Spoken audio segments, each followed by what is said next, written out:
The way just do, he just smooth, bringing much news with the facts when he crush fools. I'm rough school, I bust moves like crush screw. Pass me the mic and I'll turn it into lunch food.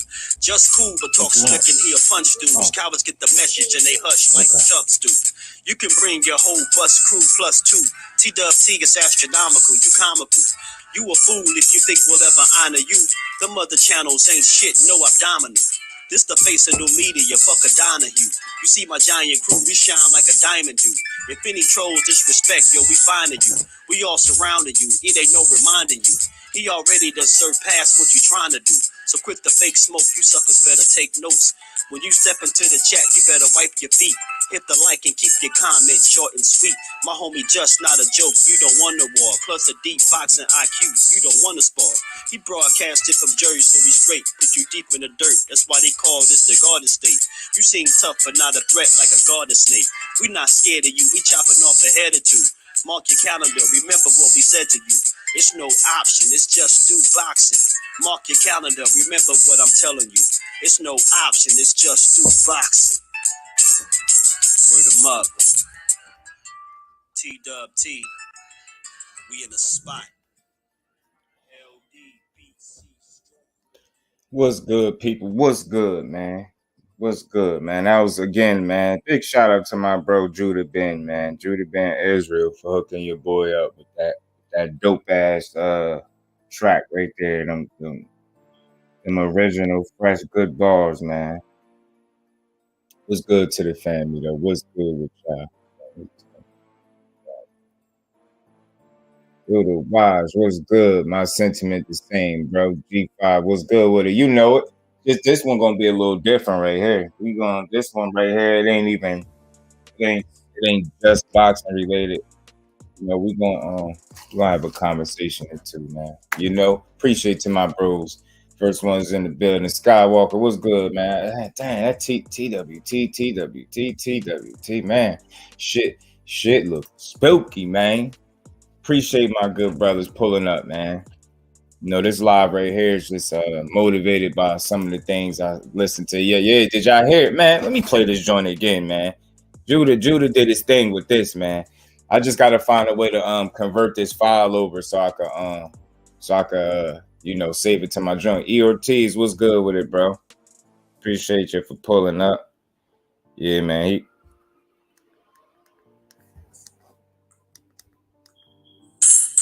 He got your boy right with this one. I hope this ain't too loud for y'all. Y'all let me know if y'all can hear it. I like this though, man. This shit motivate me right here. Appreciate everybody in the building, man. Y'all smash that like button. Salute to my bro Yoda 5. Skywalker, E Ortiz, much appreciation, man. This is an appreciation live as well, man. And y'all rep y'all cities as well as y'all come in here, man. I want to know where the people from, man. What parts of the world is y'all from? You know, all things is on deck with this live. We doing a little bit more laid back, man. We're gonna have several conversations, man. We always have a good conversation anyway. Y'all know my slogan, man. I ain't here to break the news. I'm here to have a conversation. We here to have a conversation. So we going to have a conversation. We might have several of them conversations. You did. So salute to everybody in the building. Carl, Hunter, Hanson, what's good with it, bro? Salute to you. Appreciate you for pulling up, man. You know, I'm currently in New Jersey. Yeah, you right with me, E Ortiz, man. You know, hey, I want to know where my people from. I want to know, you know, what's some passions that y'all share? Because I know, you know, how I got here was boxing being my passion. You know what I'm saying? How I'm able to get up here and do this every day. I'm just simply passionate about the sport that I love. You know what I'm saying? You can't play it. So therefore I love it and I enjoy it, man. I enjoy speaking on it, talking on it. I enjoy the conversations with the family because without y'all, and I mean everybody included, I can't do this. I'm turning a passion into a profit. You get what I'm saying? So, and my passion is boxing. So I want to know what's y'all's. You know, when I say my passion is boxing, that don't mean I'm only passionate about boxing. But I just know why I'm here. You know what I'm saying? I feel like this is something that, you know, sports in general, it bridged the gap with people. Like you ever see like a household could have an argument, yo. Whole household could be beefing. All it take, man, for that shit to kind of settle and regulate itself, a good sporting event, whether it be a good fight or You know me, I'm a Dallas Cowboy fan. Yeah, I'm a Dallas Cowboy fan. I live in Jersey. You damn right. They're my boys, and I'm rocking with them heavy, man. But all it takes is a certain sporting event to come on, and you good to go. Good to go, man. Good to go, man. Good to go, man. Appreciate everybody. And Johnny Q, my bro, what's good with it, bro? Appreciate y'all for pulling up and let y'all know. Like I appreciate everybody that tuned in. Whether y'all catch a playback, you tuning in live, you watch a video, you share a video. Y'all could, man, start sharing these videos to y'all social medias, man. We gonna touch people, man. We gonna get this content out there to the people, man. You know what I'm saying? My passion is for advancement of growth, professionally, romantically, and not limited to spirituality. Man, talk about it, man. I just want to know. I want to connect with my people, man. Y'all are the family, so I want to know some of the things that got y'all into the sport. I know my bro Yoda Wise Crusher Eagles fan. I know he ready, man. Salute to Philly. Salute to my bro, Mr. PSA, man. Always showing love. Always, man, since the beginning. That's all y'all. You know, T was the first panel I jumped on, and it was 5 panel. Started linking up with the bros, man. I just appreciate all y'all. I appreciate, if nobody else tell y'all that y'all appreciate it and value, Just Do is going to tell y'all. You know what I'm saying? I got to give y'all Just Do today, man. I just watch football. No team. Oh, you don't got the Eagles. I thought the Eagles was your team. Naturally, just because you're from Philly. But I feel you. I feel you, though. You just watch the rock with the football. I'm a Cowboy fan through and through, man. Skills from New Orleans. My brother, my Brody. What's good with his skills? Skywalker. Appreciate all y'all, man. You know? My team is also called the Cowboys, the North Queensland Cowboys. Oh, shit. Damn, Carl. Well, my team called the Dallas Cowboys, Carl. You know what I'm saying? But I'm gonna play that. I'm gonna play this track one more time for y'all, cause y'all gotta understand this shit motivated me, man. Salute to Judah Ben Israel for lacing your boy again, man. I'm just grateful. I'm thankful for the people, man. I'm appreciative of all y'all that pull up, that tune in. You know what I'm saying? This is just one of the things that brought me to YouTube, the boxing. You know what I mean? I grew up on Mike Tyson, like I was telling y'all before. I grew up around the times where the family was ordering the fights and watching this dude crush people. And then they'd be mad that he knocked people out in the first round just to order his next fight, win, lose, or draw. Talk all that shit just to order the fight, bro. I say, no, you're not. Bet. I got you. I got you, my bro. Sixers fan. Bet. See, I know you got one of them Philly fans that you rock with. I mean, one of the Philly teams that you rock with. Salute to the 76ers and salute to Philly. Salute to my bros. Salute to my family. This is all about appreciation, like learning what the passions of the people from. Hey, man, y'all state where y'all from too, man. Y'all stay where y'all from. Your boy Just is on this full-time grind, man. I ain't stopping. I ain't slowing down. We're going to keep applying the pressure. I did it live earlier. You know, that was more boxing related. This one, more so lay back, get you a cup if that's what you do. Get your sip on, you know what I mean? Light you a blunt, hit your bomb, you know what I mean? Whatever it is you into, get to it and get comfortable. It's that rugby. Just Demetrius Bright, what's good with it, my Brody? Appreciate you, man. Yeah, man. You know it, man. And that's what I'll just be wanting people to understand, because far too many times I don't think people ever take a time to really reflect with their supporters. Y'all ain't subscribers, y'all family at the end of the day, you know what I'm saying? And without y'all, I just couldn't do this. I'd be talking to myself the whole time, which would make no sense. It would make no sense for me to talk to myself when I got a dope ass family that we building over here. And like I said, we just gonna keep grinding. This is what I'm on. And I think from this point on, I'm a offer up like more things, man, more avenues, more different things to hear. Like I said, is there any Cowboy fans in here besides me and Five?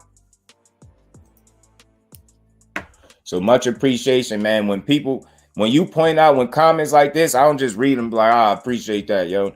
When you notice the passion and you understand that it's passion and not me being mad, that makes the grind worth it, bro. Like you can hear the passion. That's something that I'm passionate about. I care about the sport that I speak so highly of. And you know what I mean? I think while I'm able to get up and do this every day, It's just because I enjoy the sport that I speak so highly of. Like I said, like I'm really enjoying this shit, and with y'all, it just makes it better. That's why I welcome the diversity, like my bro Skills always say. I welcome diversity, and diversity, we get the best conversations in. Know what I mean? Mr. Chop Top, what's good, Brody? What's some of y'all passions? What brought y'all to YouTube? Do y'all remember? What brought y'all to boxing? What's one of the first fights that brought y'all to boxing? You get what I'm saying? You know it. You know it. I got this white runts over here. Look at my bro, man. Appreciate that color in the chassis. This is exactly what I'm talking about, man. Just make the grind worth it, man. And y'all know for me, I'm open and honest. It's not always about the money, but being that I do this full time, I appreciate anybody that's supporting in any way, shape, or fashion. You know, the free ways to support is more than cool too. A like, watch, share it. You know what I mean?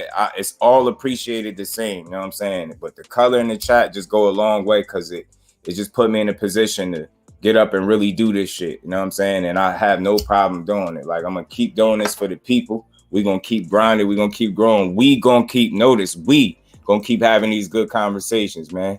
Yes, sir, man. Yeah, you know it, bro. You know it. Smoking some platinum. Hey, man, Crush, I love that too, bro. I love the platinum. Oh, you a Cowboys fan too? E. Ortiz? Bet. Because why I asked is because what I'm thinking about doing, man, I'm thinking about for the rest of the season, doing a Cowboy stream for my Cowboy fans, man. It's something that I was thinking about. For a little while. And it's something that I think I could execute, man, like once a week, man. Do a Cowboy stream for my Cowboys fan. Oh, Chop, you a Cowboys fan too? Hey, see? Hey, man, man, I got the right family then. We gonna have some fun. Comics. Ain't nothing wrong with that, bro. Like, when I really ask y'all that, I'm trying to connect. Like, y'all got to think. This state, I'm 10 months in, right? And salute to everybody. Y'all smash that like button, right? But you know, y'all the first ones here. You get what I'm saying? Like, when it's all said and done, I'm doing this 3 to 4 to 5 years from now. I'm doing this shit, you know, God willing, and growing constantly. Y'all gonna be able to say y'all was the first ones here, and I won't forget it, bro. I just won't. Demetrius Bright, my bro, preach much appreciation in that super chat, bro. That's what it just makes the grind worth it, bro. Even before that, the comment, just you noticing the passion earlier and understanding that it's not anger. You know what I'm saying? I'm motivated by passion. You know what I'm saying? My family motivates me. I watch y'all, not to just watch y'all, not to just say I support, not just cause y'all family. I watch y'all, listen to y'all. I get stuff out of y'all lives. Like, I walk away feeling motivated. T do that shit all the time, bro. 5 and T be the earliest ones up, bro. Y'all be the earliest ones up. I get motivated from that shit. I be in my shit doing my thumb. Bruce Gas, salute, OG. Appreciate you for pulling up as always. Much appreciation to my bro. Man, Grease with Fire, salute, bro. Appreciate you for pulling up. And I know that, you know, people like, this is a little bit different. Yeah, man, I ain't here to break no fake news. I ain't here to lie to the people. I'm here to build. I'm here to find out what y'all passions is, what brought y'all to YouTube. You know what I'm saying? What, you know what I mean? What's one of the first fights that got y'all loving the boxing the way y'all do? If y'all fans of boxing or whatever other sport y'all love. 10-year-old son is a video gamer and told me about the YouTube world. See how dope kids are, Skywalker? And then now look, Skywalker, because of that, your son put you on the YouTube, right? Now look, you got a dope ass family, dope channel that's growing fast. It's a lot of positives, and that's what this live is motivated by, building and understanding what brought us here, you know, and what's gonna keep us here. You know what I'm saying? And that's what we're gonna do. We're just gonna keep building. Like, you know, I know this is a bit different than what I normally do. I still got some boxing stuff in the cut for sure. Make no mistake about it. Like, all things is on deck right now. I'm just here to talk to the people, man. Just to connect with the people. That's all. That's it. That's all. This was purely about connecting. And we can get into any and everything right now. Like, yeah, perfect. Let's watch the sun. That's what I'm saying, bro. I'm thinking a Sunday night stream would be something cool, man. You know what I mean? Or whenever our games are on. You know what I mean? Pull up a Dallas game and just watch it. You know what I mean? And rock out. You know what I mean? And call the games and build. You know what I mean? Attract more Dallas Cowboy fans. You know what I'm saying? I mean, it was this Freestyle Friday, you know what I mean, segment that I was thinking about keeping live. I did one already. I still could do one today because it's still early on a Friday. You know what I'm saying? I'm just trying to build, y'all. I'm trying to build, and y'all coming with me. because without y'all, I can't go. So the only way I'm able to grow and move forward is I got to be able to take the family with me. I got started on YouTube from hip hop and history. Man, because Crush, you're a historian with the music and shit like that, and you got a background and some things that's very interesting. So like I'm all about that. Hearing, you know what I mean? All my early videos were comic artwork, indie comics related. Ain't nothing wrong with that, bro. Like, and again, that's just dope. Something else dope. Drawing is that shit ain't easy. Putting together a comic ain't easy. You know what I'm saying? I value my people and what y'all value, what y'all care about. You know what I'm saying? One thing I always do or try to aim to do as a creator, y'all, not make selfish content. I'm always trying to make content that is going to be meaningful for y'all, because I don't take nobody's time for granted. So when y'all in here and you hear me saying how y'all feeling or what's good, what's going on, how y'all feeling, be safe, all that shit is not said because it's nice to say. It's said because it's real. And I rock with y'all, and that's me just showing y'all that I appreciate the people even pulling up and being here. You know what I'm saying? Bruce Gas always showing love, man. Skywalker is always showing love. Been watching boxing since 75. Sheesh. Man, that was before I was even born, Crush. You remember one of your first favorite fights, Crush? What got you, like, you know what I mean? Kind of hooked you to the sport, if you remember. I mean, I'm interested in connecting. Look at my bro. Much appreciation to my bro.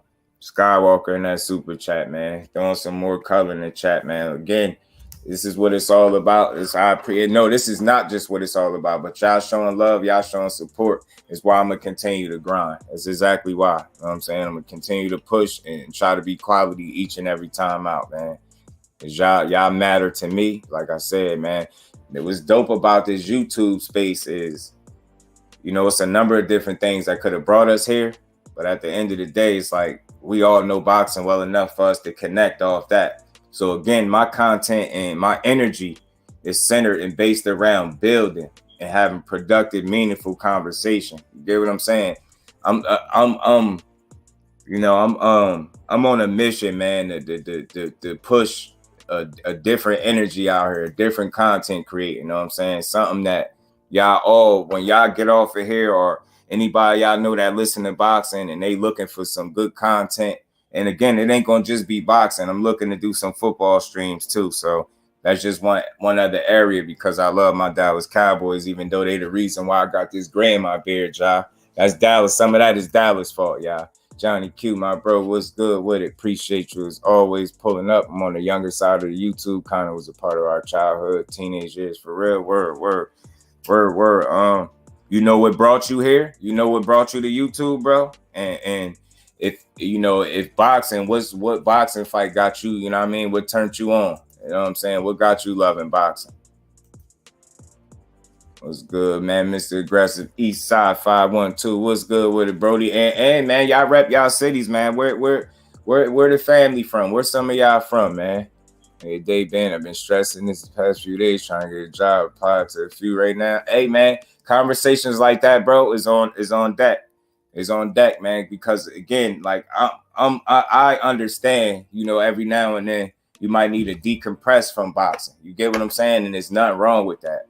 I'm all for that. And like when I ask how y'all doing and how shit going, like I really mean it. So if it just so happened, if it's something y'all feel comfortable enough to share in the chat, then do it. Like we can always pause to see how my people feeling. Again, because this shit is real over here.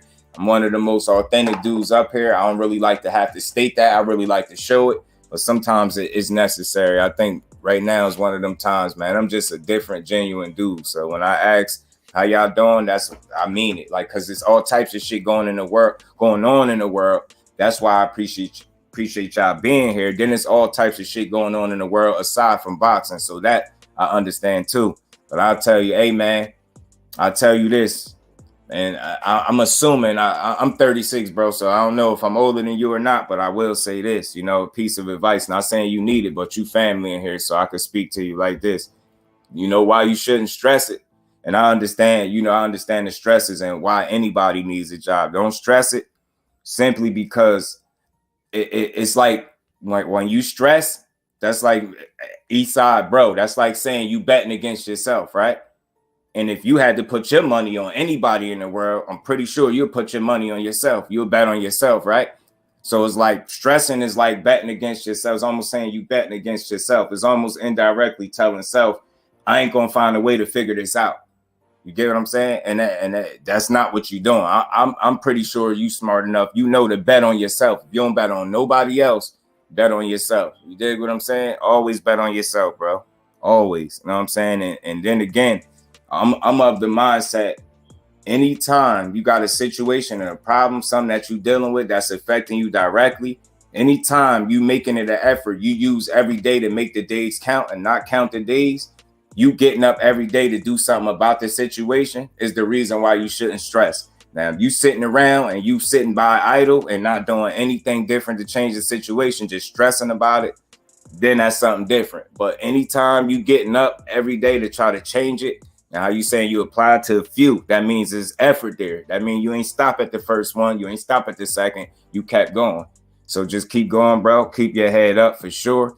A lot of this shit be sounding like cliche, but when it's coming from me, it's real. Like, you get what I'm saying? I done been through the worst of the worst, bro. Trust me. So, like I said, you betting on yourself. So don't betting against yourself will be kind of telling yourself you're not gonna figure it out. And trust me, you're gonna figure it out. If it's a will, it's a way. As long as you got the air in your lungs, your freedom and opportunity, it's a way for you to fix whatever it is that you're trying to fix. You know what I'm saying? Whatever job it is that you're trying to get. Ali, yeah, man. I went back, I crushed, came across this boxing channel and I was watching a lot of the old stuff, black and white, and I was actually enjoying this stuff. And you just get to see how genuine and how one of one Ali really was as a fighter, man. And you'll really see why people had the respect for him the way they did. You know what I mean? The way they do, the way they still do. Or some warehouse called me, pull up for an interview and gave me a tour. The next morning, got an email talking about after reviewing my submission, they're unable to move forward, man. I'm like, what the fuck? Yeah, bro. They like to waste our time. But you know what? That shit ain't gonna break you, because when one say no, somebody gonna say yeah. Your job is, and you can't control which one say yeah, but you can control how hard you go. You get what I'm saying? And don't let none of those no's be a reason that you don't continue. Just keep pushing. Everybody ain't gonna say no, bro. Everybody ain't gonna take you on the tour and then be like, you know what I mean, and go in another direction. Somebody gonna rock with you, bro. My great grandpa was a boxing historian. That's dope. It's always dope when you got somebody like, that's older than you that kind of could be a factor or a deciding factor as to why you into the sport. Now, for me, generally, I just seen my family ordering Tyson fights. So, everybody was a Tyson fan. So, I don't think I really had no true historians. And it's like, at the end of the day, I think shit out of my family, I think I like boxing more than just pretty much everybody. Man, I think that's fair to say. I don't think it's nobody in my family that like boxing more than me. And one day I hope to be a historian. I hope I learn enough boxing where I can call myself a historian, because that's high praise, man. Historians know they shit. T20, my bro, what's good with it? Man, I'm telling you, T20, man. This live right here. And y'all rep again, man. Y'all smash the like button. Y'all rep y'all cities. Let your boy Just know where y'all from. What passions do y'all have? What brought y'all to YouTube? If it was boxing, what boxing fight turned y'all on? You know what I'm saying? For me, I remember a lot of Tyson fights. You know what I mean? I remember him beating up Bruce Seldon. You know what I mean? What's the other guy? Man, what's the other man? Hold on. I have to go to it, man. I have to go to Tyson record. I can't remember dude name. Botha beating Francois Botha ass. Like, I remember seeing a lot of fights when I was younger. Late stout. You never late, man. You always on time over here, bro. Yes, sir. Smash that like button. How you feeling, bro? Hey, man, this live was a little bit different, man. Hey, man, where you from, man? Rep your city, man. Your city, your state. Where you from, laced out? And what brought you to YouTube, bro? Skills, my brother, put some more color in the chat, man. Y'all make this grind worth it. And I just truly appreciate all y'all that support your bro, man, for real. Y'all make me able to just get up here and grind. Let me know that y'all hear me, that is getting through, and I'm gonna just keep pushing. I'm telling y'all could guarantee that. Like, every day ain't a good day, but I'm gonna make the best out of every day. That's my mentality. Like, if I have a problem, I'm gonna do what I can to fix that problem. You know what I'm saying? And as long as I know, and I still stress a little bit too, because you know that's just the asshole in me. But I know at the end of the day not to let it overtake me and what I gotta get done. You get what I'm saying? You sometimes the stress, man, it could weigh on you mentally, and then it becomes physical. So you know, one of the most dangerous places we could be, is in our heads, man. And a lot of times we be in our own heads and our own way, overthinking. Sometimes we just gotta, understand that we doing whatever it takes to get to whatever next level you're trying to get to, whether it's getting a job, getting to that next level at a job, getting a promotion at that job, man, mate, whether it's creating content and just getting to that next level of creating content and reaching people. You know what I'm saying? And that's all I want to do is just reach the people. In the process of a complaint, someone can actually spark a flame, consequently bringing out the absolute best in you. And that's, man, see this right here, yo, let me put this out. Man, because this live gonna be different, man. This ain't about being popular. This ain't even about me trying to say the dopest shit in the world. This is just about me being my authentic self, man, and having a genuine conversation. This ain't no shit I wrote down. This ain't no shit I had to sit here and think about too long. Me and my bro actually had a small discussion about this, so I think he knew this was coming. But nonetheless, these comments like this is exactly why, because to me, you saying way more than what you're saying. In the process of a complaint, someone can accidentally spark a flame, consequently bringing out the absolute best in you. And I'm telling you, some of the content that I consume, and some of it is obviously outside of our family, but at the same time, man, sometimes you hear some shit that really could spark you. And at the end of the day, that's kind of where I'm at with it. I was sparked, but I know how to take things and be positive about it, because in my older, more mature self, I understand that, being negative is counterproductive, and, letting things motivate you instead of, affect you in a negative manner. You respond to it with a positive, and it's something that people could just respect at the end of the day. Laced out, 8 exit 13A. Salute to exit 13A, my bro. Much appreciation for pulling up, man. Ali versus Frazier 3, a classic, bro. A classic, man. And again, man, watching some of these older fights just make me have a different appreciation for the sport of boxing, man. And it just keep me loving this shit. Like, this ain't something that I have to try to like. Like, it's not one time have I ever created one video, y'all, out of over the 260, 70, whatever many videos I got. I never was bored and never not enjoyed myself. I never not considered the people. You know what I'm saying? When I create anything, because it's something called selfish content. And that's something I try to stay far away from. Jose, salute, my bro. Appreciate you for pulling up. How you feeling? Still working on the engine? Okay, man. Hopefully everything working out, and hopefully you having a good one, man. Hey, man, man, rep your city, man. Where y'all from out here, man? What brought y'all to YouTube, man? Whether it was boxing, what boxing fight turned y'all on? 817, my bro. Appreciate you for pulling up. Shit, even if you remember what video you subscribed to me off of, whether it was somebody telling you to or you seen something, you dig what I'm saying? It don't matter. All things on deck. We just gonna have a good chill conversation. You dig? Nice chill conversation. One where this a little bit different than what I normally do, man. Salute to my bro 512 Boxing, aka Big Texas. What's good with it, bro? Appreciate you for pulling up. We ain't got to tell you where you from, because we already know. So salute to Texas, man. Hey, 512, you a Dallas Cowboy fan, bro?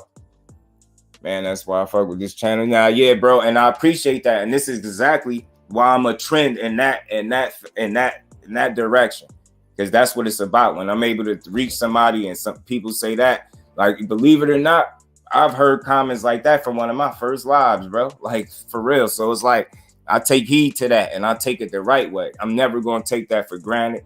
When somebody tell me something like that, I appreciate it, and it's just going to help me push in that direction and keep having y'all in mind first when I create this content. We're going to continue to have some of the dopest conversations on this channel on YouTube. And Johnny Q, appreciate you, my bro. Appreciate you. And the thing is, what's crazy?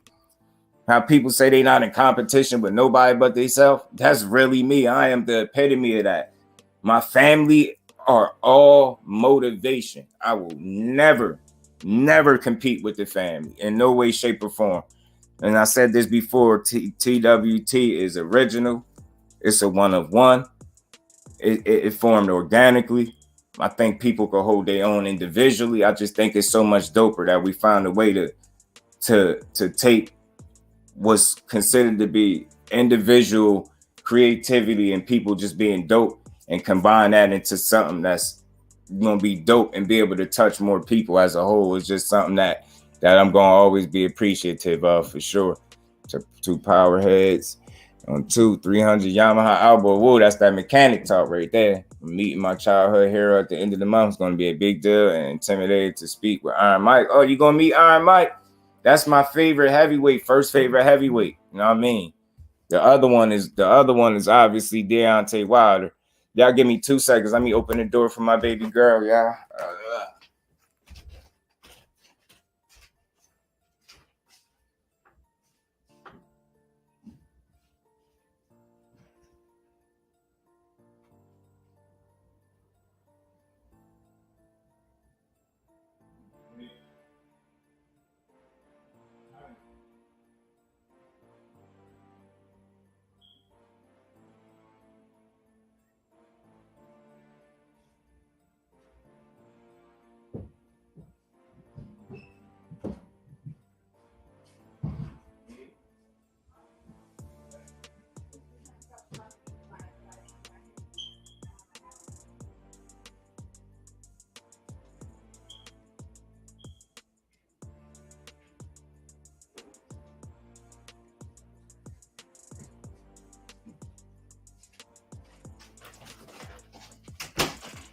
My bad, y'all. I'm back.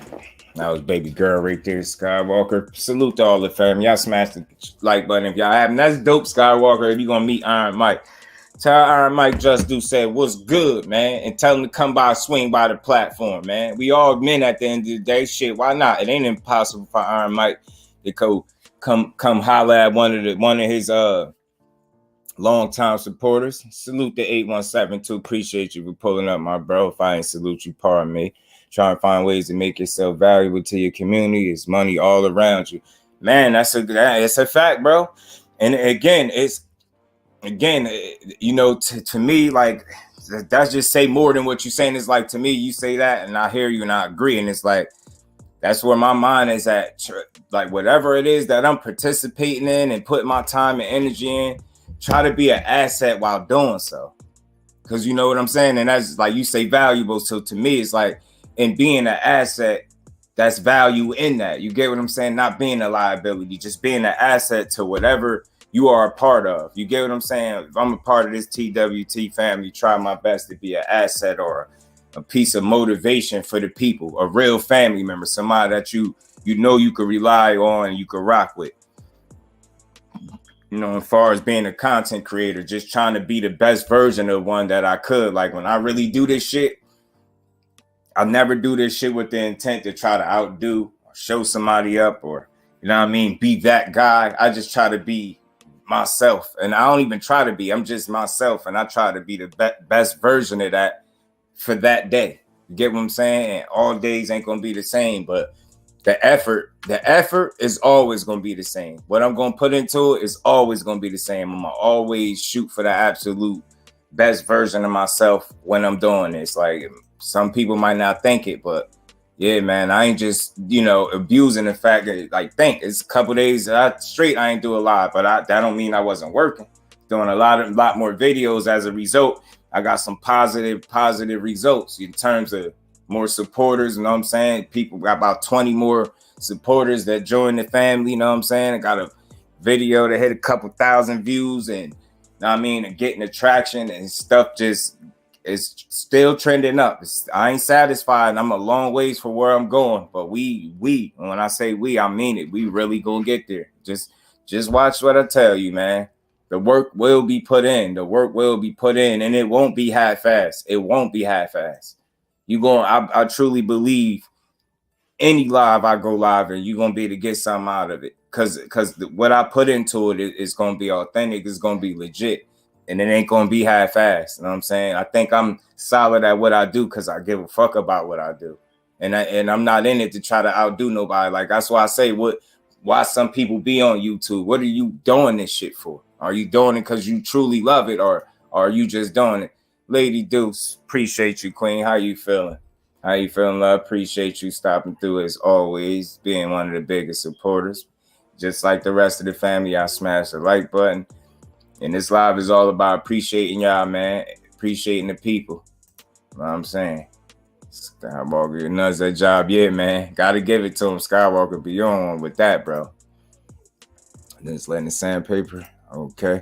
Been in the boxing gym since I was 8, trained with Pops who trained and Wolf. Wow. And James, my kinfolk, was just the one who went pro. That's dope, bro. Man, that's dope. That's dope, Big Texas. That's dope, bro.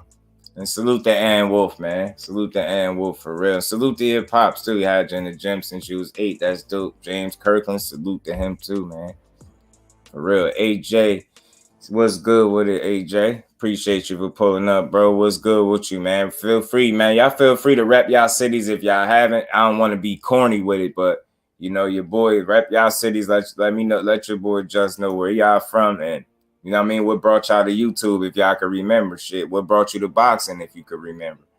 You know what I'm saying? Painted it. You better let the fiberglass dry. It's a mission. Being in the gym with those two made me love boxing. Word, that's dope. That's dope. Me being able to see the fear that Tyson just, you know, put into the, you know what I mean, to people, to other grown men was just, man, single-handedly one of the most impressive things I ever seen in the sport of boxing. Just that fear factor was something different, man.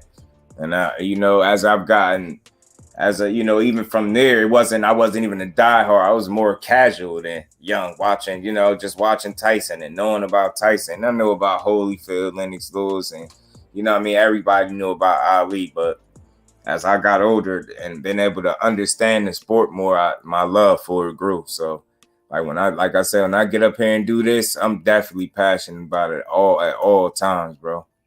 Salute to everybody, like my bro 817 said. Appreciate all y'all for pulling up. Like I said, this live was a little bit different, but it's still gonna be meaningful. You know what I'm saying? Donald Curry, I remember him. The Cobra was my intro in the boxing. I remember that dude, man. Remember Donald Curry, bro. That's dope. That's dope. Didn't he fight Riddick Bowe, right? If I'm not mistaken, I think I'm talking about the right guy. I think so. Peace to the family and respect to the family, man. Much respect to all y'all in here, man. And appreciate every last one of y'all time, the super chats, the likes. I know y'all, and I hit my personal like goal yesterday, 50 likes. I think I actually hit over 50 likes. So I know if I can do it once, I can do it consistently. I'm of that mentality. You know what I'm saying? That's why I try to be consistent and try to be quality, because you can't expect somebody to support if you half-ass, if you're not quality, if you're not consistent. And that's what I aim for: quality, consistency. I mean, responsible content and just pushing authenticity always. Like, my thoughts are always my own, never somebody else's. You know what I'm saying? Oh, shit, my bad, Skywalker. My uncle was 2-time champion of Hall of Fame. Bobby the Schoolboy Chacon, 59-7-1, 47 knockouts. That's crazy. His father, my grandfather, raised me and got me into the sport. That's dope, man. That's dope, man. That's history. You got history in your family. That's in your blood, Skywalker. And salute to the late, great Bobby Chacon, man, and your grandfather. Salute to the family, Skywalker family, bro. Appreciate all y'all pulling up. The most important conversation are the ones you have with yourself, being that you can't lie to yourself. Hey, man, talk about it. And it's great that you said that, because you know what I said, bro. Said you could lie to anybody in the world, but you cannot lie to yourself, bro. You know what I'm saying? You can lie to anybody you want, but there's no lying to yourself. You know what I'm saying? You just can't do it. And I think anybody that's able, you know what I mean, to lie to themselves is a very dangerous person. Very dangerous person, and not somebody that I would ever want to be around, ever. You know what I'm saying? EK2, salute, my bro. Appreciate you for pulling on my introduction to the top level was Prince Nassim Hamed. Hey, man, you can't go wrong.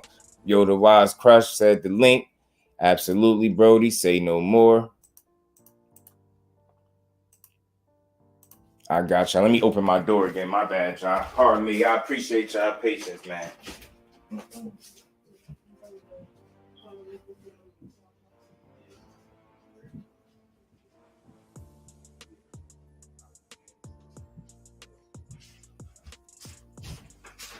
My bad, y'all.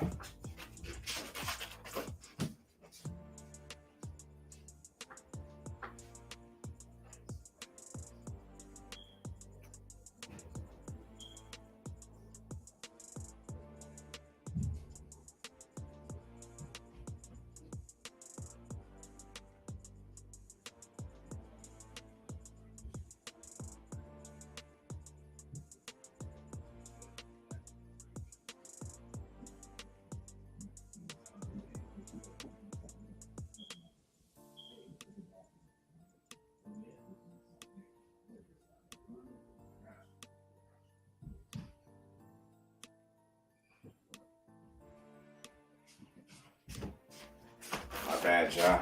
Pardon me. Sorry about that, y'all. Y'all smashed the like button for you, bro. Yeah, Prince I Not Seen My Man was the real deal, man. Real deal. Crush. I did put the link in there. My bad, bro. I think I put it in there. Peace to the family. Much appreciation. Smash the like button. We gonna keep rocking. They got me thinking about starting a channel, a YouTube channel. Hey, I'm just gonna say this. If you gonna start it, I'm gonna support it. Straight like that. And if you wanna do it, I'll tell you go for it, bro. I'll tell you to go for it.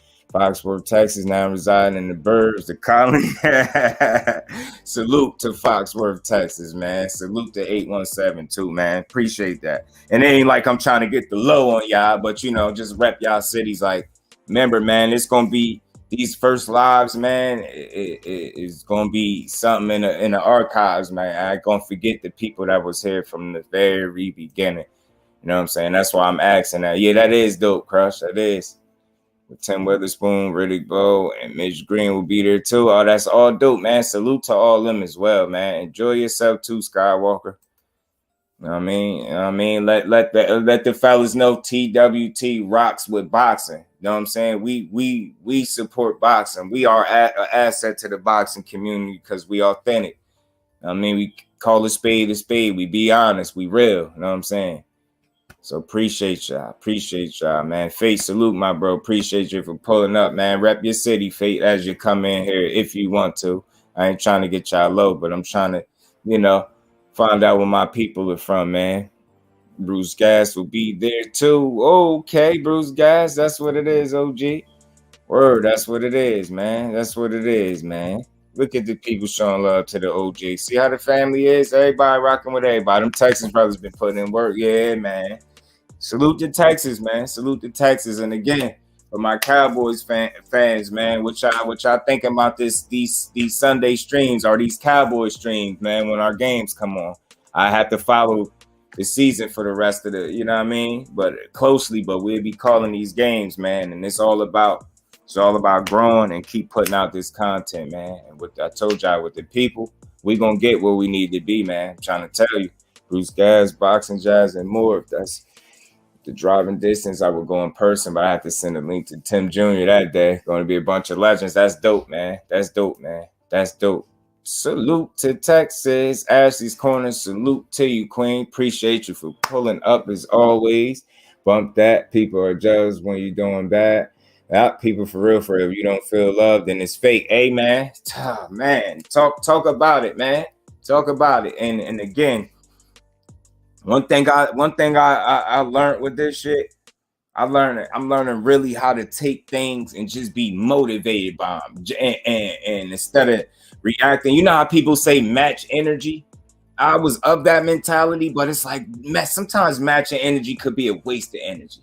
How about you throw out a certain energy, I just go positive with it. I just go do something productive. You know what I'm saying? That's the proper use of my energy. You get what I'm saying? And when people don't put out their love, I'm gonna continue to show the love, and I'm gonna show it to the people that I'm supposed to, which is this family in here and my family. Y'all know who y'all is, man, and much appreciation to everybody that pulled up for this live, being that it was different than what I normally do, man. So yeah, Ash, much appreciation to you, and you've been here since the first live. So like I said, man, these going in the archives. These won't be forgotten about. You know, my people, they will not. It's one day at a time. I always want things at my time. Got to be patient. I have zero patience. I'm trying though. Will bring me in the boxing. Mike Tyson, the mid '80s. Yeah, Mike Tyson for me too, Jose. Mike Tyson for me too, bro. Mike for me. Mike is the guy, man. Mike was the guy for me as well, Brody. Yes, man. Peace to the queen coming in with smooth with a strong statement, and I couldn't agree more. It's just what it is. That's factual, you know. Factual. Jacone, you can really fight Skywalker. Congratulations. I got to give it to you. I've been watching his fights and my lunch breaks. Oh man, Donald Curry, welterweight and super welterweight champion. Am I mixing him up? Why did I say Rick? Oh, who was that? Larry. What was that dude he punched in the press conference, yo? Ricky Williams, what's good with it, my TWT brethren, man? And salute to Brody, because he always got something different to add. And you know what I mean? He has lives and you know what I mean? Just built around things that's outside of boxing. So for me, you know, I'm all things boxing, first of all, because I'm Just Do Boxing, as my beautiful name would suggest. Y'all know I'm always going to get boxing. It's Just Do. Me and my boy. And we ain't never got a box again. Well, right. well. I already been getting these back, but now it's time for you to get your Just Do. Saying I'm trying to get to these bags, but I'm gonna always give y'all Just Do in the process. You know what I'm saying? Me and my boy AB. You dig me? He only lost 4 fights in the Emmys out of 404. That's ridiculous, bro. That's nothing short of spectacular. Anything, person, place, or thing I'm connected to. If I lose it, I lose it. If I see you, my guy, my family, I mean that shit. Me equals we. We isn't just a phase, it's what I stand by. And that's what we represent. And like I said, what y'all, we gonna get this channel where it need to go. We're gonna continue to push the sport of boxing in the direction where we feel like it need to go, which is always about tearing this, building the sport up and not tearing it down, man. And skills, I couldn't agree with that comment anymore. Anything I'm connected to, anybody I'm connected to, I want to see it successful, them successful, and I want the people, individuals to win with me. You know what I'm saying? It's always better when everybody win. And a win for me is a win for my family, and it just what it is, because I was here from the start. So it's only possible with the people. Fan favorite, yeah, he always smiled at everyone. Arenas would be chanting his name. Yeah, man, that's big, man. Batman keep putting them lives. 817 caught the last one late. I got to tune in. Then my bad if I've been missing out. Biggest win was McRoy, but cocaine was his real opponent. Yeah, I get you. Facts. Especially back then for a lot of them guys. Great person, a great fighter. I got to give it to you. I like respectable people that like fighters that act like that. Facts. Respect is at a drop one later.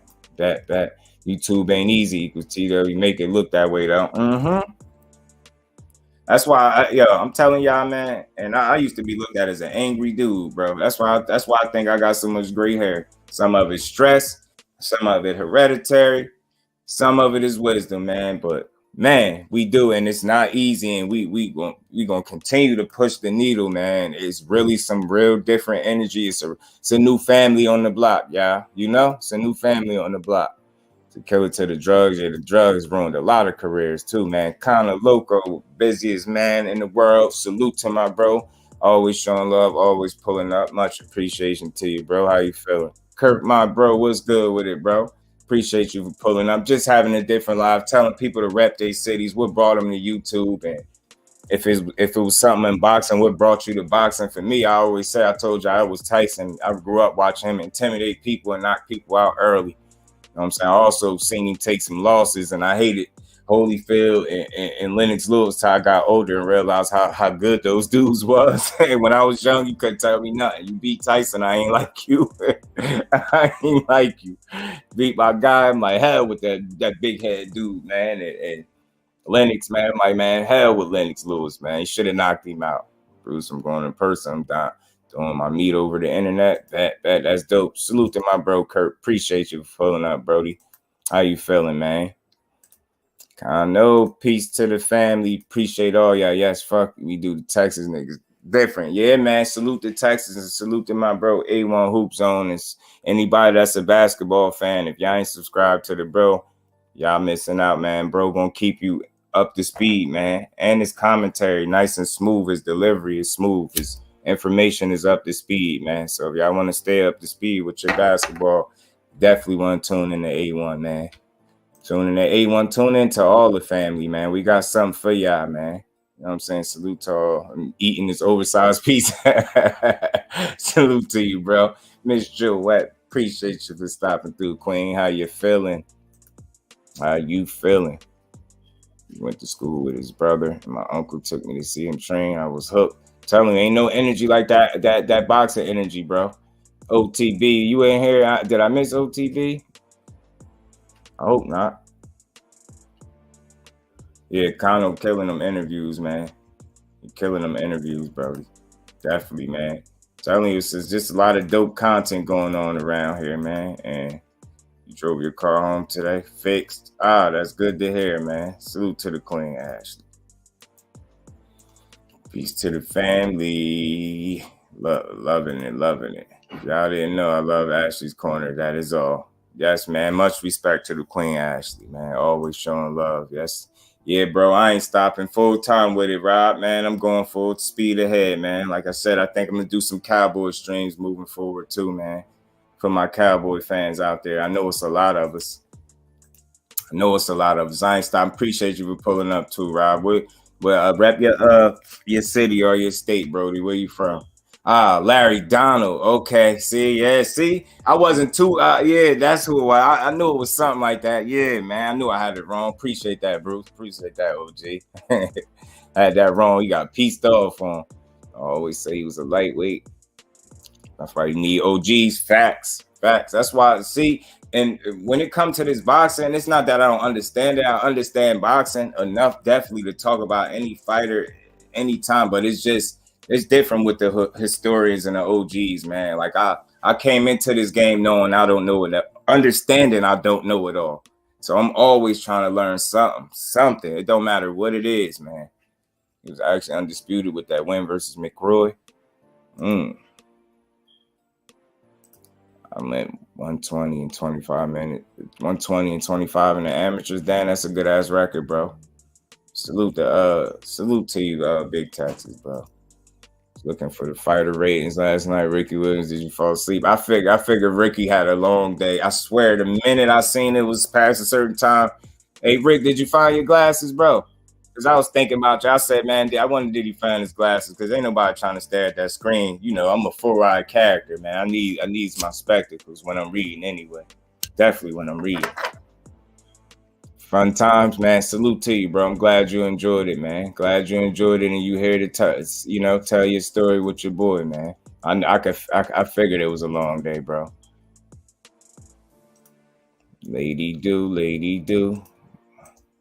Honey dip. I'm going with the Golden State Warriors. If I ain't got no time for it, Golden State Warriors the deepest team in the NBA right now. Facts. I said you fell asleep in the chat. Yeah, I seen you. 817. I said, yeah, I know, bro had a long day, man. Long day. Cowboys Nation, yeah, man. Yeah, pardon me, not 817. Big Texas. I'm thinking about doing some Cowboy streams for the family. Since you're a Cowboy fan, would you rather keep Rush in there, the hot hand, or put Dak in the back end? You know what? Respectfully, just let it rock. Just let it rock. You want the link back? I got you. I had put it in there. I thought Crush had said it. I don't know what happened. It's my bad job. But yeah, I say just don't disrupt the chemistry.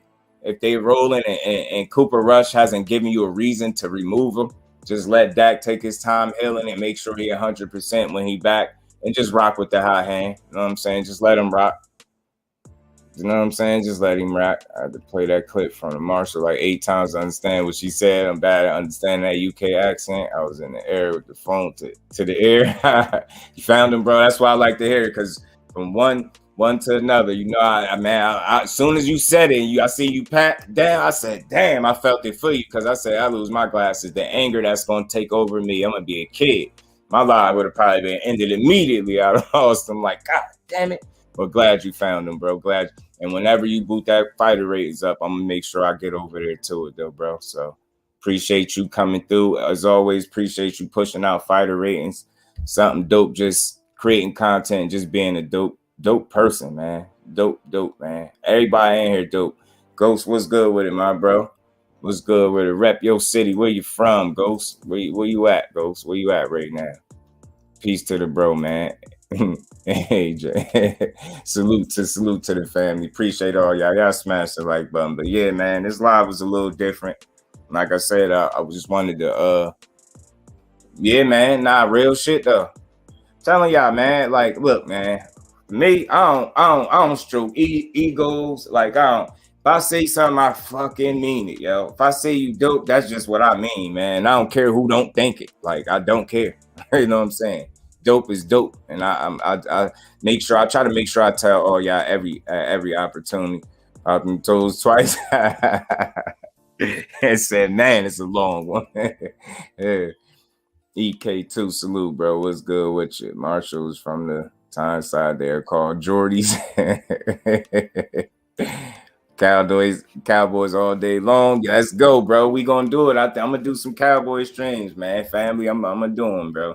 We're gonna do some Cowboy streams. We're gonna get them in there. Pete Rocker always showing love, always popping up.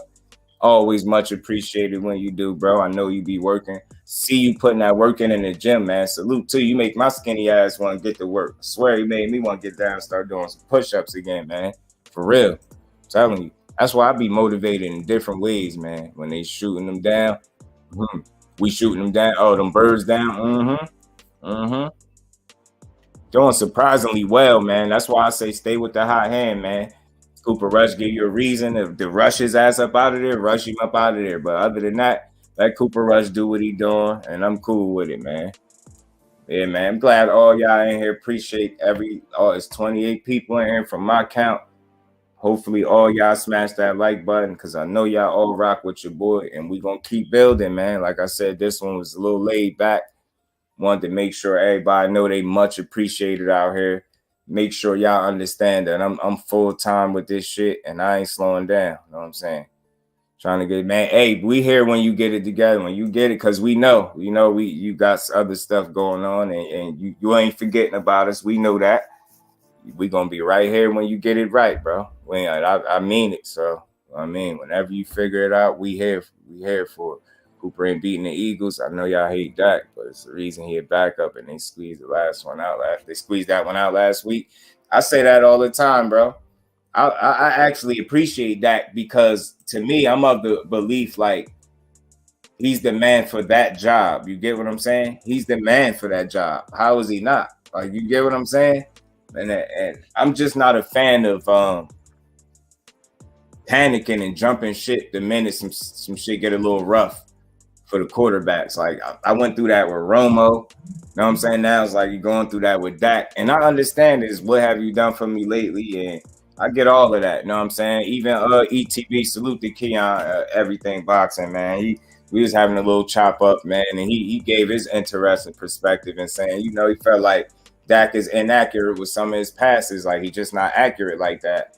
Not understood it from a consistency standpoint, maybe. He ain't as consistent as you would like him to be, but nonetheless, man, he is the man for the job is what I'm saying. You get what I'm saying? And I ain't even saying he better than this one or that one, but for that job, Dak Prescott is the man for the Cowboys quarterback job. Like he just is. Show me that Cooper Rush really could be better than him, not just come in and for a period of time do okay. Like, can we really rely on you for a full season is the question. You know what I'm saying? Yeah, man, I absolutely love fighter ratings. It's just dope. This is dope. Joyce fans, we got a conversation to have about y'all, man. Ducker, Frank, the Juggernaut Slayers, Sanchez. Oh, man.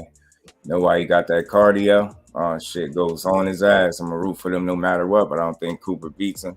Dak has to be back there for us to win this division. Hey, man, I feel you, 817, man. I'm a believer in Dak. I do. I just believe in him. I ain't ready to abandon ship just yet.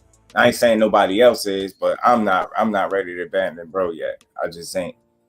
Okay, so I got me in the boxing. That's cool because Ryan Garcia got me in the boxing fate since we being honest. Since we being honest, King Rod got me in the boxing. The hand speed, you know what I'm saying? His model looks, that gel hair, you know what I'm saying? You know what I mean? He's fast, he's strong. I don't care if he keep his chin in the air. He still got me in the boxing. He he one of the best to do it, man. Quee, my sis, pardon me, man. My bad, sis. Appreciate you for pulling up as you always do. Much appreciation. Salute to my TWT family as always, y'all. And if ain't nobody told y'all today, man, if ain't nobody told y'all they love y'all today, I love y'all. So, you know, TBS, what's good with it, bro? Teach, what's good with it, my bro, man? Y'all rep y'all cities. I'm trying to tell y'all to rep y'all cities. I'm trying to get y'all to tell your boy where you from. I'm trying to get the low. You know what I'm saying? So he got me in the boxing when he beat George. Oh, T.O. when he beat George 11-2 and became the pound for pound king. Facts. I'm with that. I feel you, Ghost. Feel you, man. You know what I mean? Ryan got me in the boxing, man. Although you see all those great fighters he beat, you know what I'm saying? You can't tell me nothing about him. The Conor Ben situation could damage boxing over here.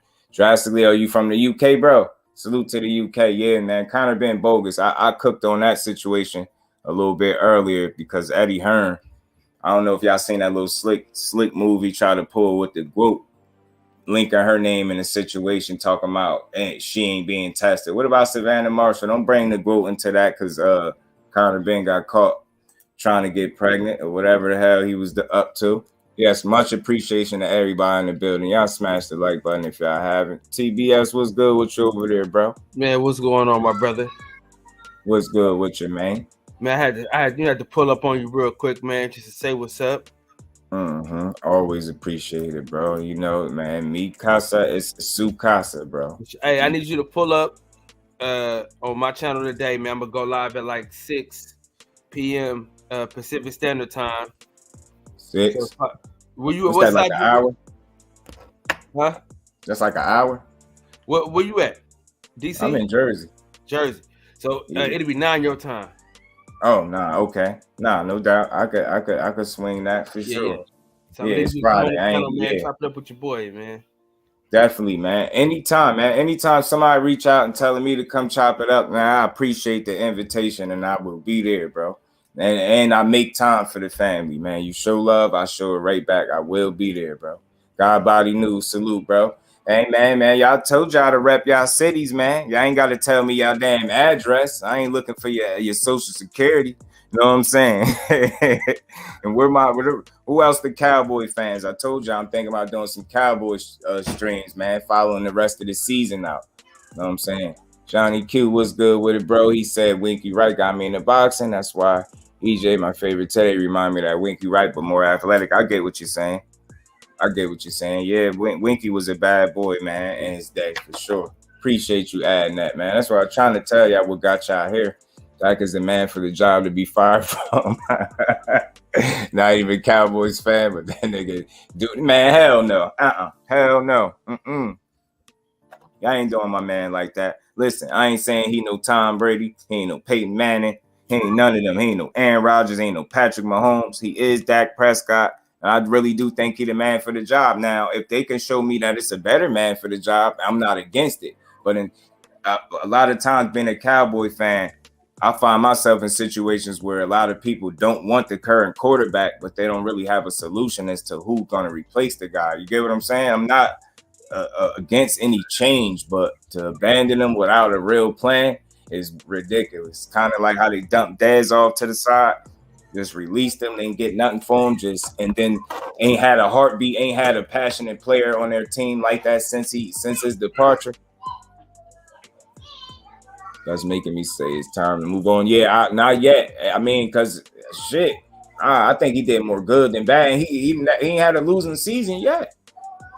That matters, y'all. That fucking matters. In football, that matters. The man ain't had a losing season yet. I don't know, man. It's easy. Just like I said, with Zeke having a couple down years, being injured, one having a different off year before that, it's easy to say get rid of him, but it's like I did their numbers, and it's like still since what was it, about 2016, ain't nobody had more rushing yards than him. I mean, not one running back, and he hadn't had 2 off years, and they still ain't found a way to, you know what I mean, surpass what he did just yet. So that kind of tells me he ain't just done just yet. I don't think so. Unless you could find a better man for the job, then I'll just be quiet and watch it.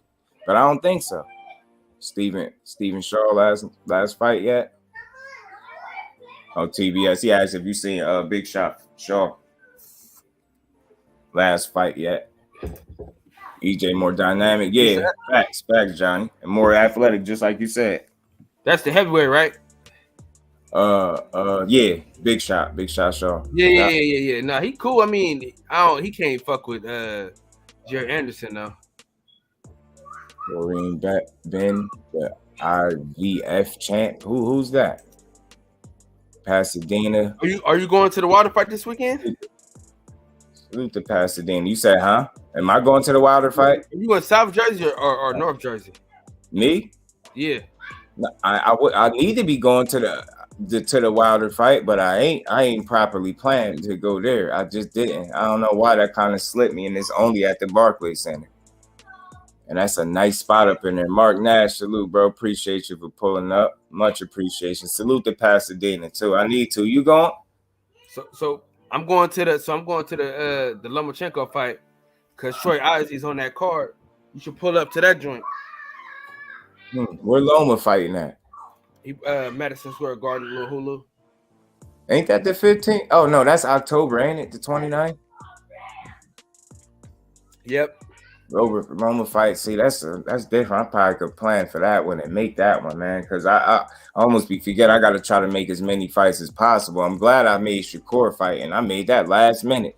I got that just worked out at the last minute and made it there, and enjoyed the hell out of that car. I definitely got to make more of these fights, man. El Paso, Texas, Rosada, Albuquerque. Salute to El Paso, Texas, and Albuquerque. Man, December 10th, man, you got to get out to that card too. They got some young hitters on that card.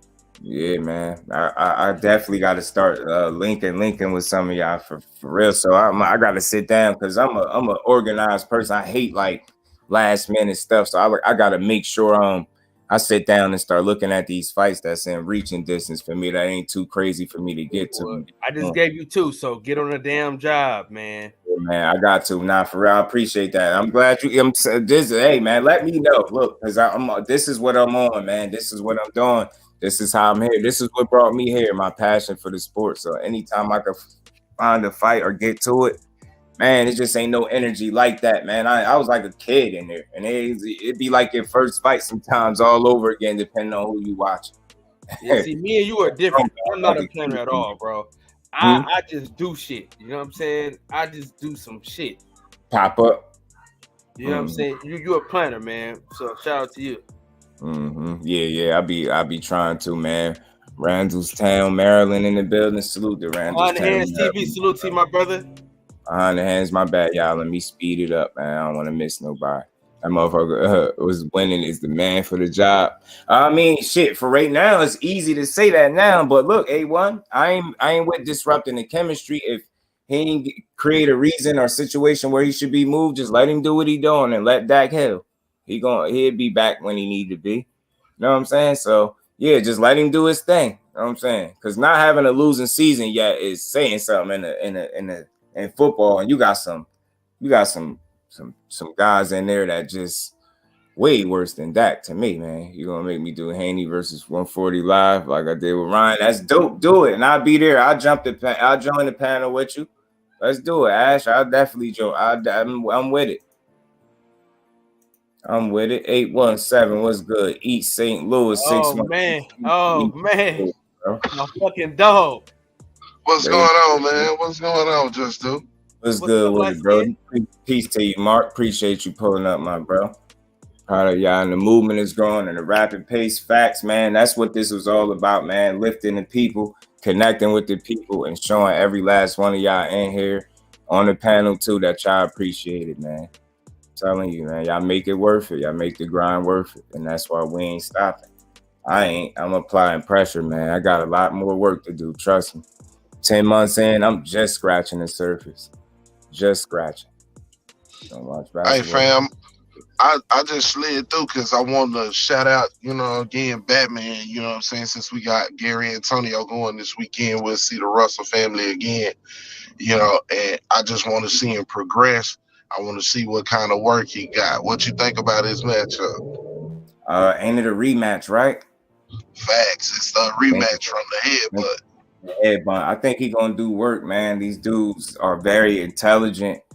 they sponges and they learn and they apply this shit. They work on the shit in the gym and they apply it on fight. Now I think he got a good chance of handling business, man. I ain't gonna predict the stoppage, but I'm gonna say he gonna take care of business for sure. I did see that one when it clashed the heads. Right. I just hope that I want to see his progression on since he's so tall and long. I want to see him get a little bit better on the inside. I think the clash of heads or whatnot came just because of the lack of judging distance. You know what I'm saying? The proper distance to attack with what he wants to attack with in there, and allowed himself to. Right, and allowed himself to get in there with the headbutt. So naturally, I just want to see that, man, and I just want to see him continue to be successful. To be honest. Yeah, but I'm with you. This weekend gonna be fire, bro. The women, man, say especially Alicia and Michaela. Before, you know what? I think the Queen's passing. I think it worked in Alicia's favor, to be honest, a little bit. Bro. Because I feel like Michaela done had too much time to really think about, you know what I'm saying, how Alicia coming at her and shit. You know what I'm saying? And I see when I seen them in the face off and whatever, and when she kicked Alicia, she just I mean, to me, she losing composure. So that same thing, that same shit that I thought that was gonna take Alicia out the fight, I felt like Alicia was gonna be too much trying to knock her out in the early rounds, like Michaela said, and she was gonna weather the storm and outbox her. I kind of feel like shit, if Alicia catch her with something hot early that she don't like, she gonna allow herself to get in the fight, and Alicia gonna fuck her up. I think Alicia gonna take that one. What you think, bro? My good friend 817. My brother. I'll be. I should probably be in Dallas, Fort Worth, Texas, sometime soon. I would like to bet you dinner that Michaela Mayer beats this girl. A dinner? It's just a little dinner, you know what I mean? Me and my wife, you and your wife, you know what I mean? Shit, yeah.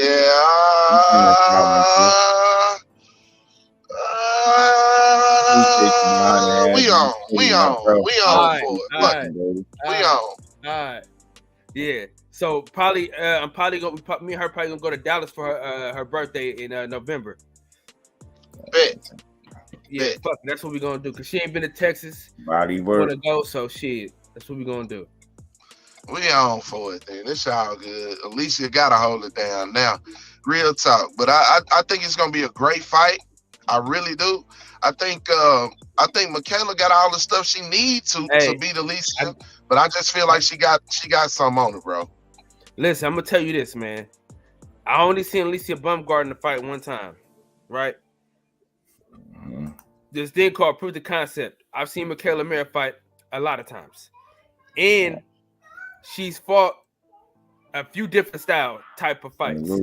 She's boxed, she's fought, she's brawled, like, you know what I mean? She's done everything you want everything you need to see. She showed you.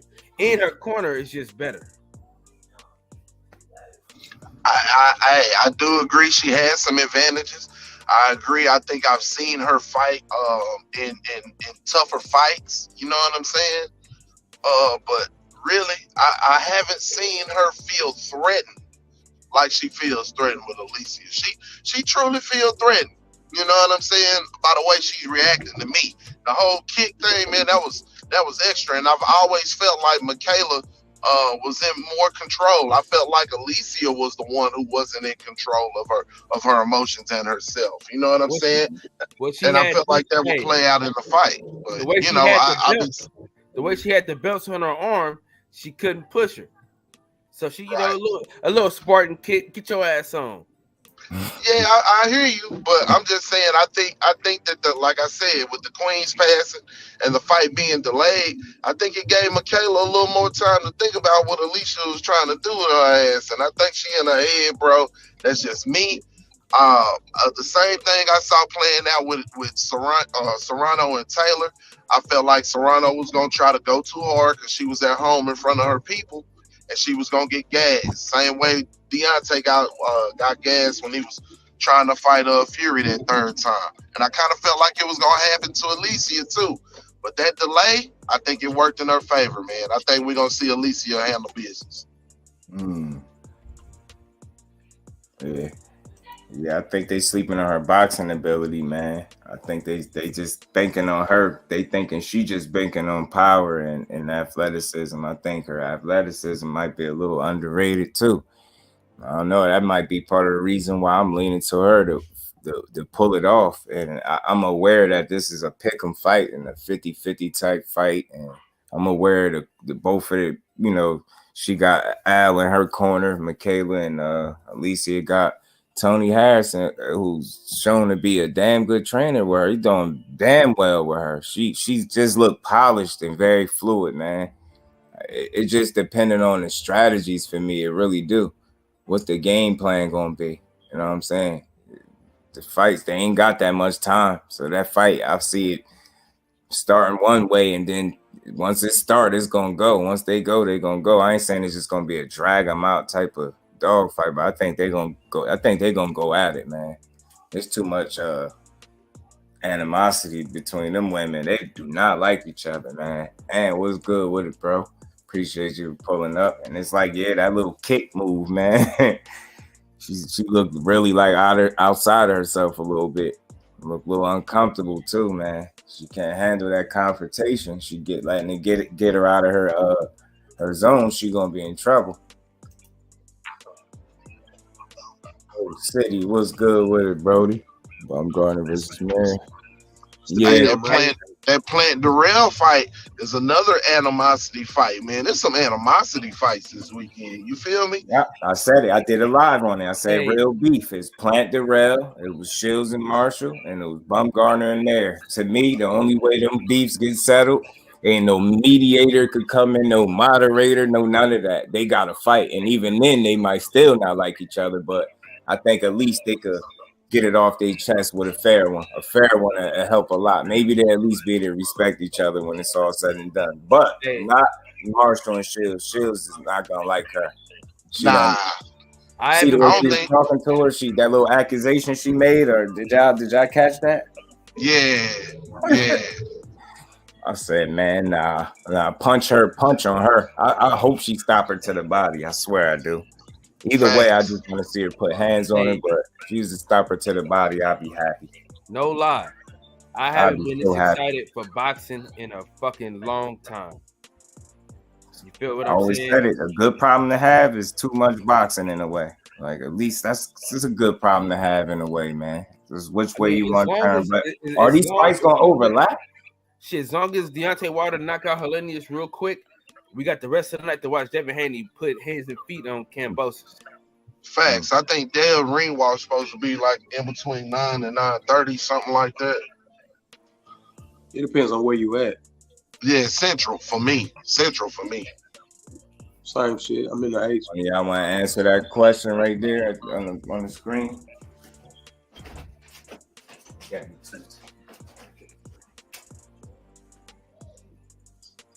I think the only weakness that she could really, because she's not a better boxer whatsoever. The only weakness that she better hope is there is that Clarissa get too caught up emotionally in the fight.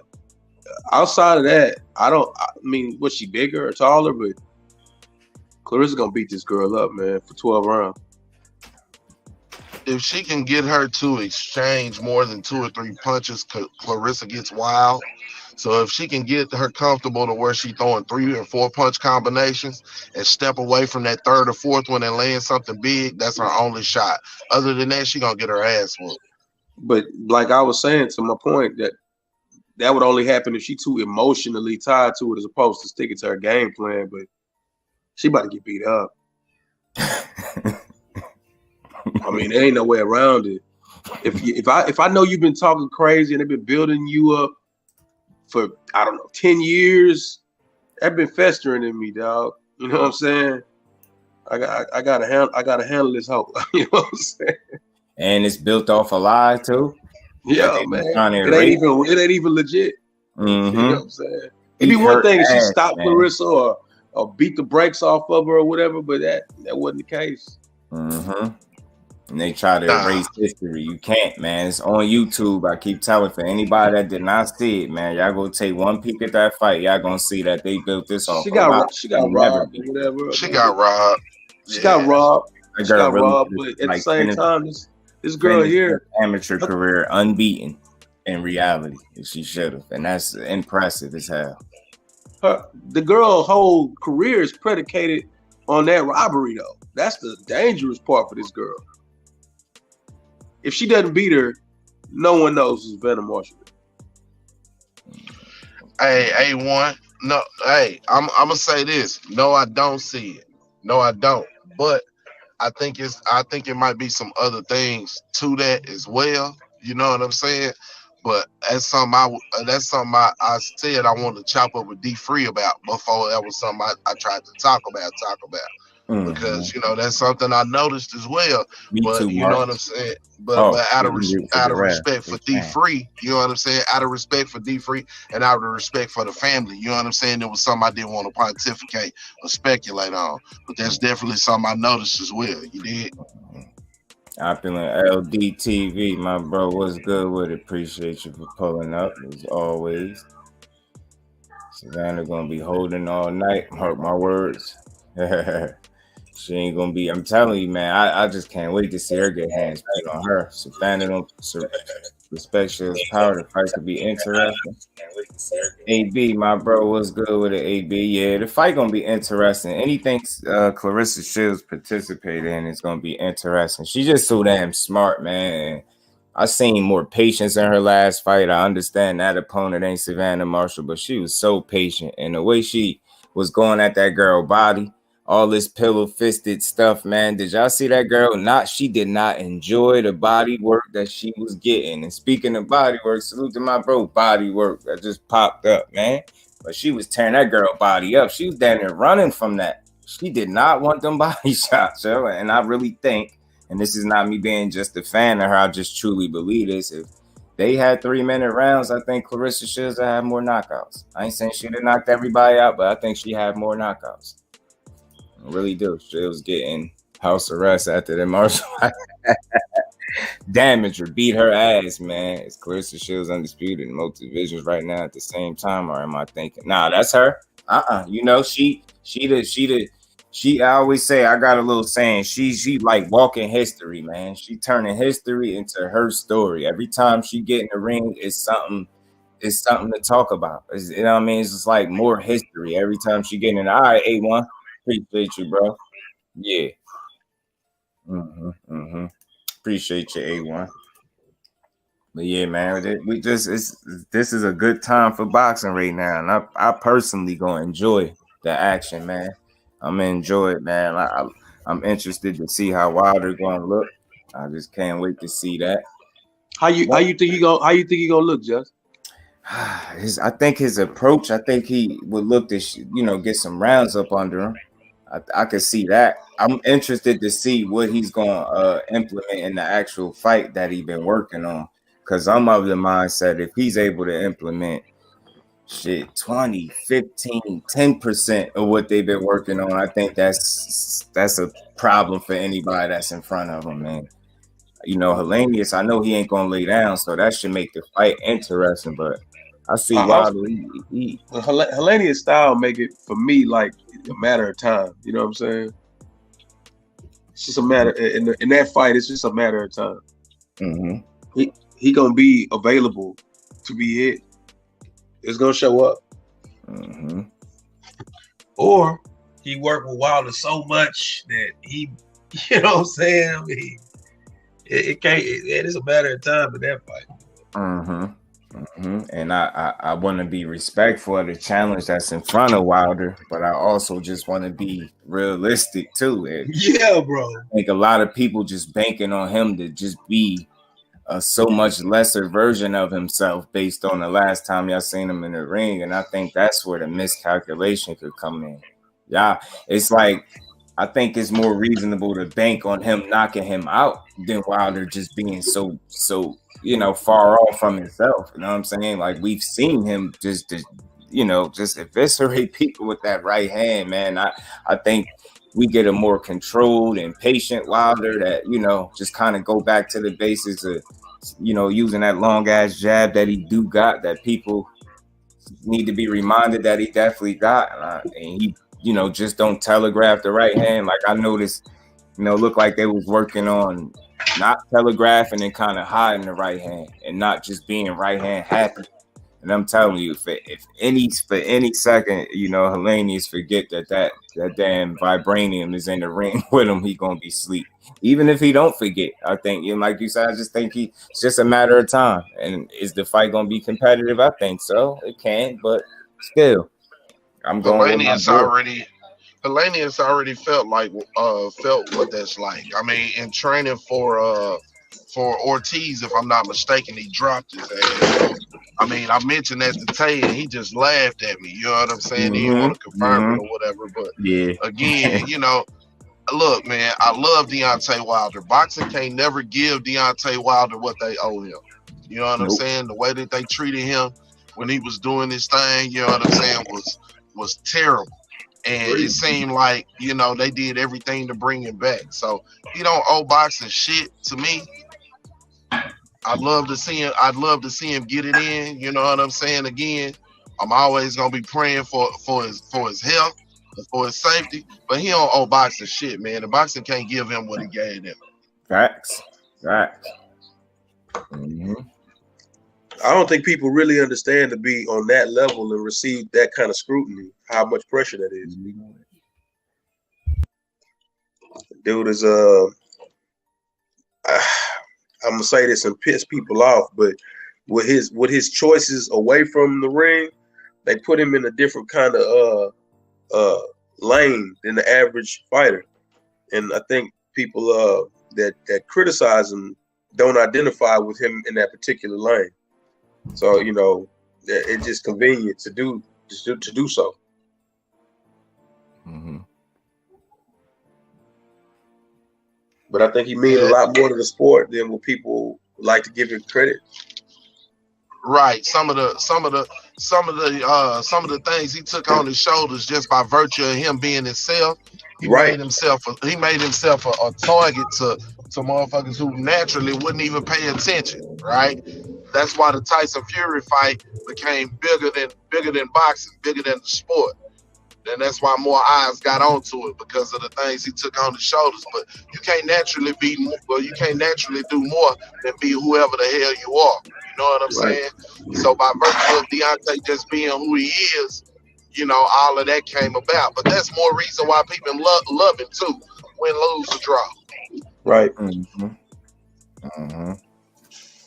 Yeah, I think people think his punch resistance is going to be shot, and I think if they that's what they banking on. I think that's what a lot of the questions I guess people have for Wilder is how is he going to respond to being hit. That's what a lot of questions I guess people have for Wilder is how is he going to respond to being hit. That's what a lot of. Somebody got you on in the background still. You're right, Jeff. That's fact. Yeah, my bad. So it's like I outside of that, I mean, he gonna be Wilder, and I think he gonna find a home for that right hand in the fight and move on to the next fight. And then just to add a little bit to it, the fact that he coming in at the right weight makes me feel a lot better about it. I said that. They said it like expect him to be in about that 220s to 220s range. He coming in at 214. Yeah, I heard he was even lighter. That's what I'm saying. So and I read that before they did the weigh-in or whatever, before I even heard that statement. So that's people feeling like he's too small. It's y'all always trying to make. I don't like making content like just making something out of nothing now. Like that's come on, man. Come on. He was at his best. Big deal out of him being big. We obviously know how that affected him and how that played out for him. I think it suits him best to be his slender self. You know what I'm saying? Yeah. Where he's agile and athletic and can move around in there. You know what I mean? And not have to be spent in 4 rounds. You know what I'm saying? Right. I seen him running for the first time. I ain't never seen him run the track. I don't know if that's new, but I ain't never seen it. Seen him running the track. I'm like, man, that could only be good. Him just trying to cross his T's and dot his I's. or lose. Will you still want to see the AJ fight? Yeah, hell yeah. It all depends on how though. If you know what I'm saying, if that was to happen, but yeah, because I say why not? AJ, it's pretty much still a. It seems like it's still a market, or if I could call it that for that fight. I just no way. I don't think people still they'll watch that. You talking about Wilder? You talking about Wilder? AJ. Mm-hmm. Wilder, man, that's all that until it happens is always gonna be lingering. It gotta happen. They kind of two heavyweights that kind of superseded the others with it. I'm not even gonna talk about their attributes or who did what or what. I'm not gonna go there. Mm-hmm. But as far as what they mean to their respective places of geography at this point in time in the heavyweight division, it's wrong if they don't fight each other. Yeah. Especially if they continue in the be in the sport. It's like that's almost like it's no reason why y'all shouldn't fight each other. You already got Usyk talking about he gonna give Wilder an opportunity if he win. Say, man, I like him. I ain't gonna lie, I like his attitude about it. Usyk? Yep. Man, how could you not appreciate that? He like, I'll be a man of my word and fight him. I said, really? Yeah, me too. I was like, oh, okay, that's what's up. Man, I like you because I don't know you to be a damn liar at all, brother. No, he ain't got no track record of none of that. So, man, okay, you want to give Bomb Squad a chance? Wow. Dope. Well, I think he's like one of those people too that look at it like, well, I'm elite in this point in time. That guy is who he is, and he means what he means. I gotta see him. You know what I'm saying? I like people with that attitude. Knockout, what's good, bro? Monica, salute, Queen. And JUSDUE, what's popping with you, bro? And shout out to the other brothers on the panel as well, man. What's going on with you, man? What you got on it, Brody? What y'all talking about, man? I seen you were live. I said I had to come in real quick and holler at my boy. Y'all talking about? I heard Usyk was coming up. Wilder, how Wilder gonna look, and then the potential of him. Once he get past Helenius, him, Usyk being a man of his word and giving him an opportunity. Yeah, I anticipate Wilder looking good and looking explosive because he's knocked out all that extra weight for no reason. He came in nice and slim and 215 pounds or whatever. Like I expect him to do his thing, and then. Anytime you got somebody like Wilder or even Canelo, when they fighting a former sparring partner, bro, my eyes just perk up and shit. Like, bro, you know some shit that the public don't know. Like Helenius looking good against, Kawasaki, whatever that dude name. He was looking good and shit. But he is 38 years old and he got a real bad habit of putting his chin all up in the air while he trying to get out. And that's just be open for Deontay Wilder right hand. And people can say what they want about his boxing skills and all that shit. Here's what I know. There has not been a single person that Deontay Wilder has ever been in the ring with that he did not hit with that right hand. The only person to ever take his right hand was Tyson Fury. And even in taking Deontay Wilder's right hand, Tyson Fury still got put down 4 times in 3 fights. And needed some help. Yeah, so Deontay Wilder is to the point where Helenius has to show me. Until somebody else not named Tyson Fury shows me that they can take that right hand, I got Wilder all day, and I think he's going to stop him somewhere between the 5th and the 7th round. As far as Alexander Usyk, he a dog, bro. If he say he'll fight you more times than not, he going to fight your ass. Like, we talking about a dude that went and got undisputed in everybody else's home country and shit. You know what I'm saying? Like, he didn't just go get undisputed. He went and got that shit belt by belt. He was like, yo, you from Croatia? I'll fight you in Croatia. Oh, you a German champion? I'll come to Germany and fight your ass.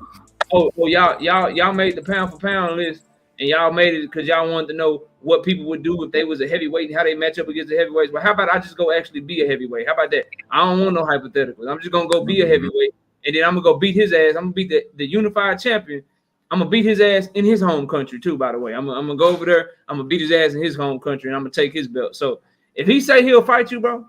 If his manager Aegis Clemens, who also manages Lomachenko, if those 3 dudes right there, bro, if they say they'll fight you and that they won't smoke more times than not, they really serious about that shit. So, I think Wilder will get that opportunity if he's able to beat Robert Helenius, and I fully anticipate he gonna get a knockout. I'm hoping he go ahead and get the knockout early so I can shoot on over and see what Devin and Camboso's got going on. Man. I swear I do.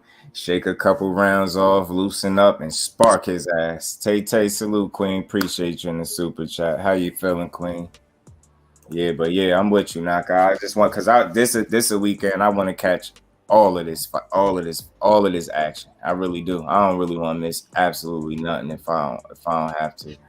I want to try to see everything. It's a lot of action. I actually want to see everything. Like, it ain't a fight that's coming on that I ain't gonna want to see. I want to see all of them, man. Saturday, I'm gonna be camped in front of the TV pretty much majority of the day. Mm-hmm. Yeah. It's just erase this day schedule for the day. I'm just going. Don't sleep on that fight card. If y'all some early birds, just don't sleep on that fight card. It's a fight card on the zone at 3 a.m. Central Time. It's a good fight card too. Yeah, Liam Perot versus Brock Jarvis. That shit gonna be fire. Yeah. Skywalker been talking about that. Okay. Yeah. I'm gonna be up anyway, so I'm gonna catch that. Bro. Everything. I want to see everything that I can. A17, what's up, bro? What's up with it, knockout?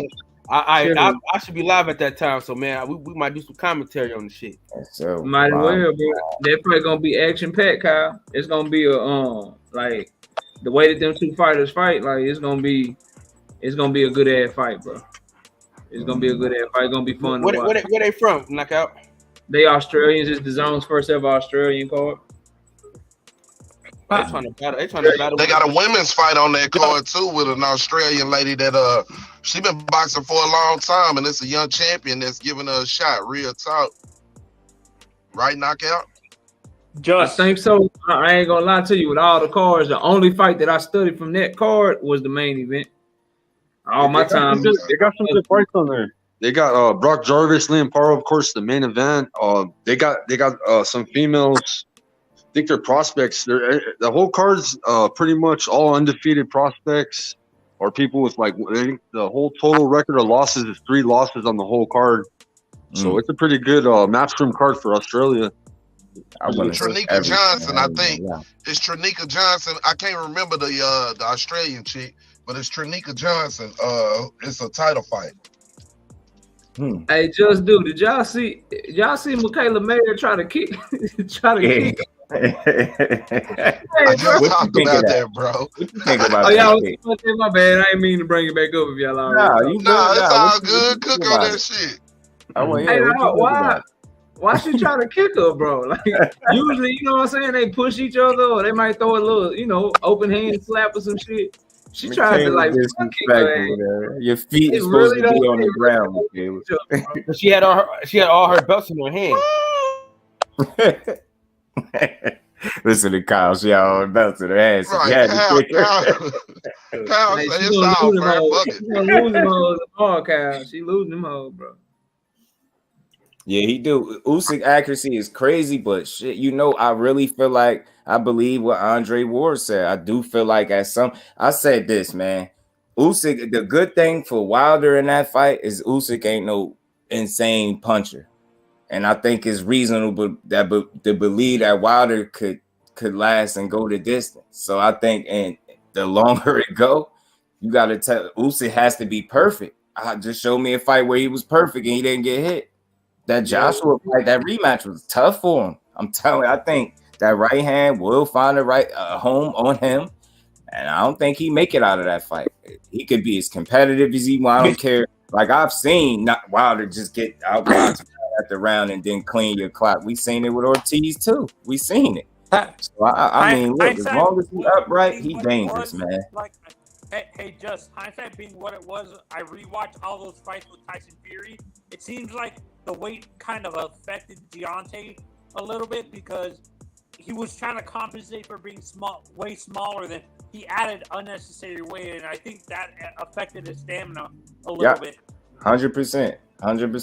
And that's why you gotta understand, my bad, Just. I was just gonna say, you gotta understand with Deontay Wilder to be his best, I mean, just matchup wise with Fury, it's at a disadvantage to him because Deontay Wilder's at his best when he's lighter. But Fury, I mean, he was such a bigger guy. It was to his disadvantage for Deontay to be at his best. He fucking broke his hand. You know what I'm saying? Before. So he was definitely trying to add girth to avoid those things, and he still did it. So, I mean, yeah, man, it's a damn shame. But as far as anybody else in the division, they got trouble if they can't lean on him or knock him out. Yeah, bro. Like you gotta like losing to Tyson Fury. Like that's why I respect guys like losing to Tyson Fury, bro. That ain't no bad thing, dog. Like he's still a problem, bro. He still is a huge problem for this weight class, man. Like they need like who you just picking to beat Deontay Wilder, bro. Like it's hard to find somebody where you can just say like they beat him. Like I think Joe Joyce could get him, but if he land on Joe Joyce, then like can he take the punch? Maybe. You know what I mean? Like he just nasty, bro. He nasty. Gets there, maybe Big Baby Jared Anderson, maybe Jared. Jared ain't did shit for me to like. Nah, like I love Jared Big Baby Anderson, but nah, bro. Like if Jared Anderson get hit with that right, it's a wrap. Like again, the only person that got up and survived his punch was a dude that was almost 300 pounds, bro. Like if you coming in that bitch 225 like Usyk or 225, 230 like Jared, like nah, bro. Like they're going to have to show me. You have to show me with Wilder, bro. That's how I feel too. Believe it, bro. And it took a long count for that motherfucker to get up. Yeah, like if you're being real now, I know it ain't 10 seconds, it's a 10 count, it's at the referee's discretion, but that was at least like 14, 15 seconds before he got up and shit. So yeah, bro, like that shit, you know, another Wilder wins that fight. You know what I mean? Like knockout. You know they supposed to look at the timekeeper. That's the timekeeper's job, is to help the referee keep his count. He never looked at the timekeeper, bro. So he was out of fucking pocket. But Kyle, you know, he said in the shit. When they asked him in the interview, though, he said it's up to me. You know, I could use the timekeeper. You know, how legit is that, though, Kyle? Well, I had a referee on my channel, and we talked about the count, just so I can revert back to the Deontay Wilder. You know, I'm always trying to defend Deontay Wilder. So I basically asked him for that reason, and he was saying the timekeeper is your best friend. He said you always look to the timekeeper. Yeah, I believe that. But what I'm saying is that the referee, he said it's his discretion. It is, because it's not mandatory that he look at the timekeeper. Like he don't have to, but he should. Like they probably train to. That's probably what they tell him to do. But if they don't do it, then it ain't like he gonna lose his ref license or he can't ref another fight or some shit. You know what I mean? It's something that they suggest you do, and they want you to do it because it's better for the fight. But they don't have to. There's no repercussions if they don't. Right. So y'all both right. Yeah. And you guys were saying if Usyk, you guys always say if Usyk gets caught with Deontay's right hand, he's gonna get hurt. But do you guys think realistically with Usyk or Deontay can even catch up to Usyk? Yes. Hell yeah. Because he had 44 fights and he caught up to everybody else. And that footwork, man, that people be talking about, I said this before, man. That shit cool, but a lot of that shit be senseless.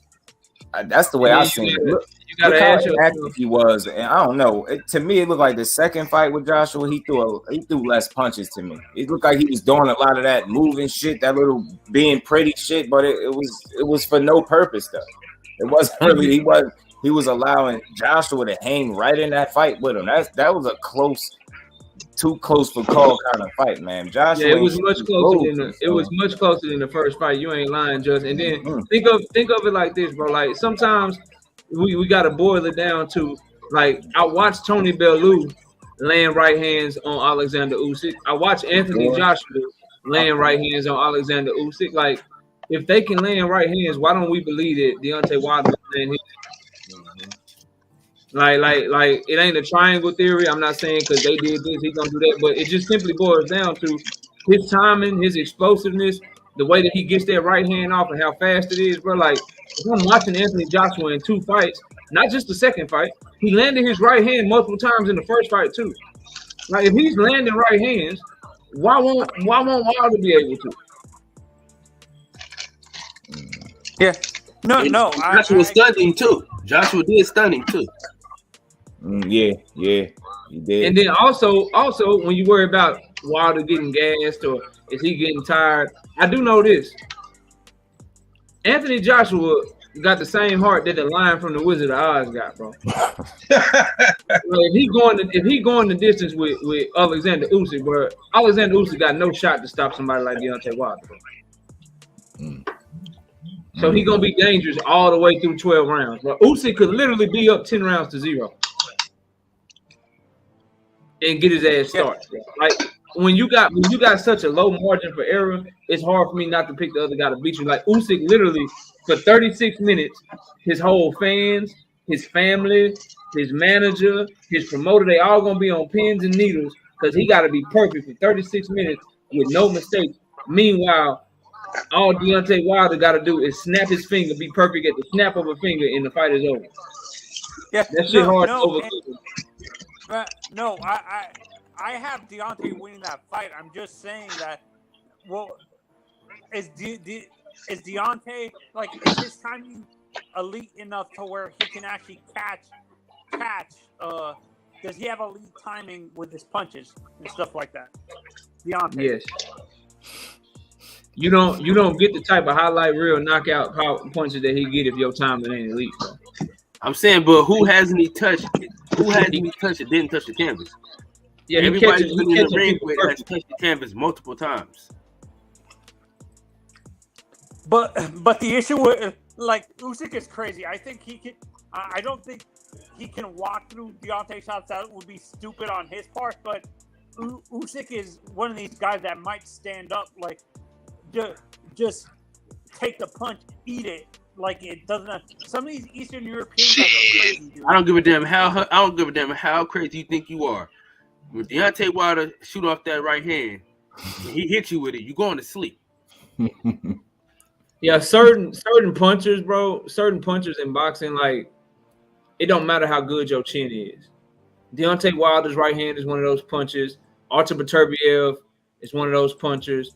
Tank Davis down in his weight class is one of those punches. Certain guys, bro, like it don't matter how good your chin is. Their power is so elite to where if they catch you right, no matter who you are, your ass is hurt, bro. Yes. Mauricio Lara at 126. Mauricio Lara at 126. Yeah, he nasty with it. He nasty with it. I like him. I like him a lot. Yeah. Joshua hurt Usyk too in the middle rounds. And he had a chance to get him out of there. And what he did though, he blew his load. And I don't think Joshua had confidence in himself finishing him off because he felt like he was gonna get caught with some shit. Because when he hurt Usyk in that fight, Usyk's response was to fight back. And I don't think he realized that he really hurt Usyk in the way that he did. And when Usyk fought back, he was gassed and his ass was spooked because he ain't got that heart, just like Knockout said. So the next round, he came back out with that pawn shit when he really should have went out there and mashed the gas on him. But either one or two things. He didn't have the confidence in himself, having the gas to mash on him and to get him out of there.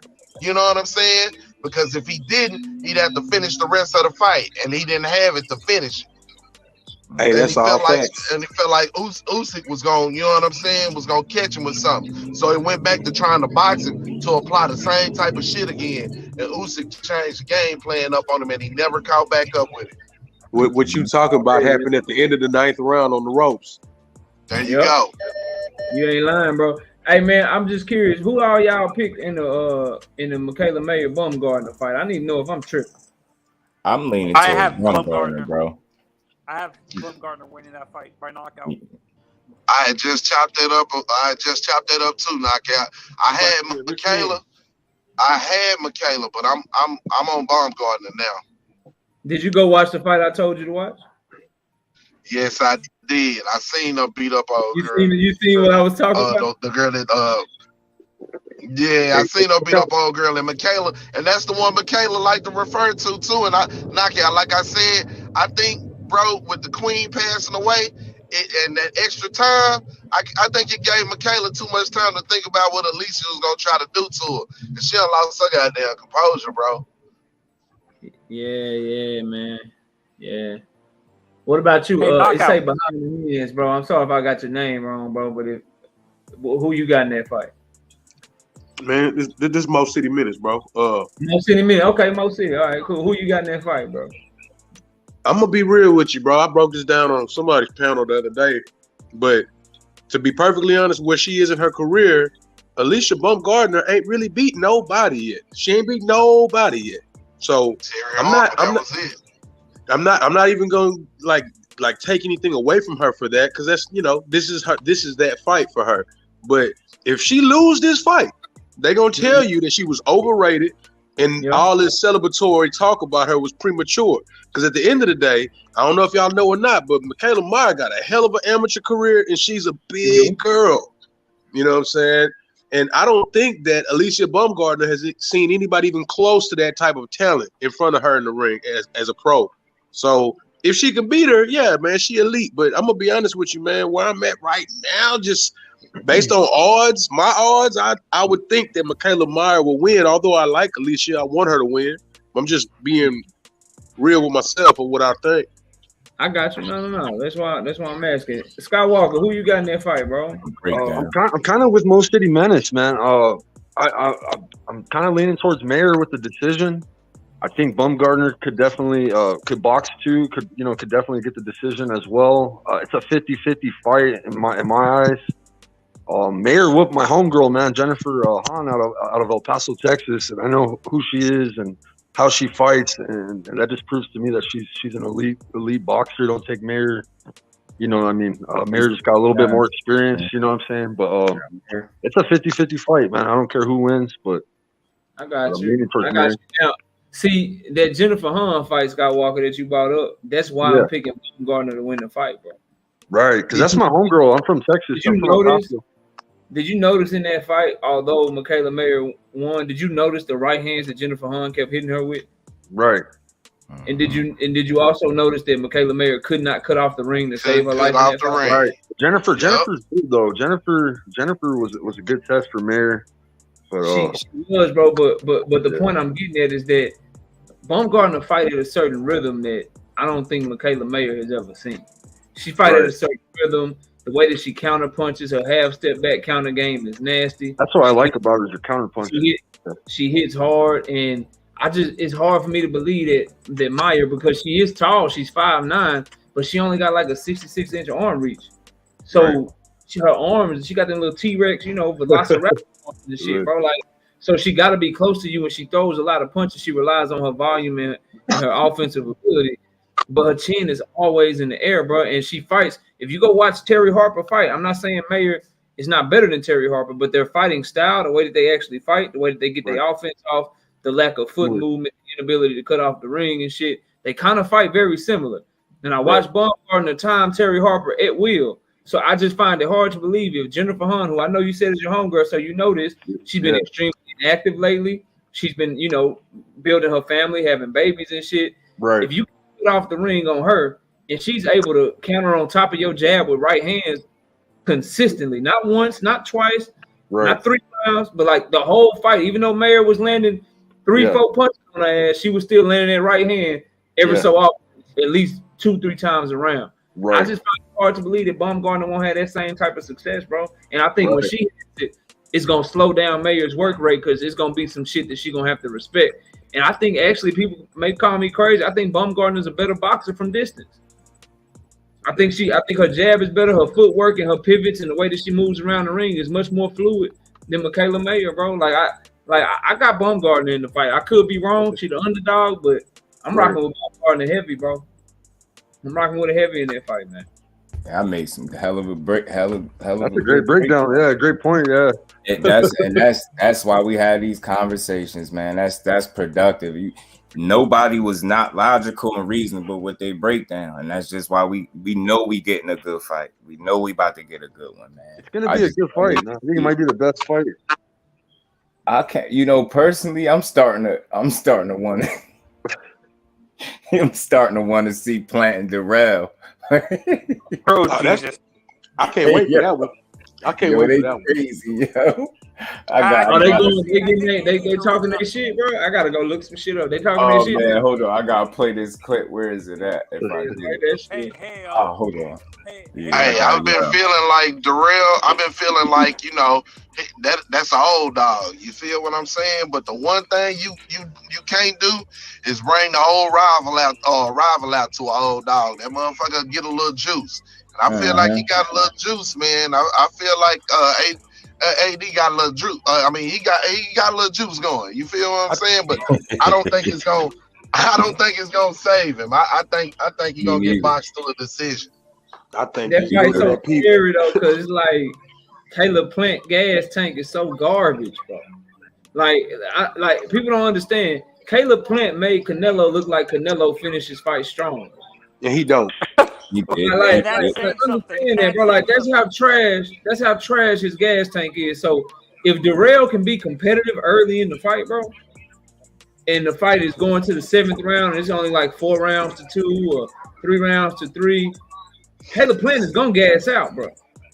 If he make him fight, run his ass off, bro. He better be up 5 rounds to 1, 6 rounds to 0, very comfortably going into the back half of that fight. Right. And the other thing you got to figure out with Darrell is like you put him in there with Kyron Davis, like he'll fight to a draw. He ain't really gonna do shit. You put him there with Adley, he might not look good, but you put him in there with somebody that's supposed to beat his ass, like a David Benavidez. He a gamer, bro. He a gamer. He gonna rise to the occasion when he want to compete. He really, really competitive like that, dog. So it's a good comeback fight for Caleb Plant. One he should win, but he got to get something right with his camp because his ass, bro, he gas out bad, dog.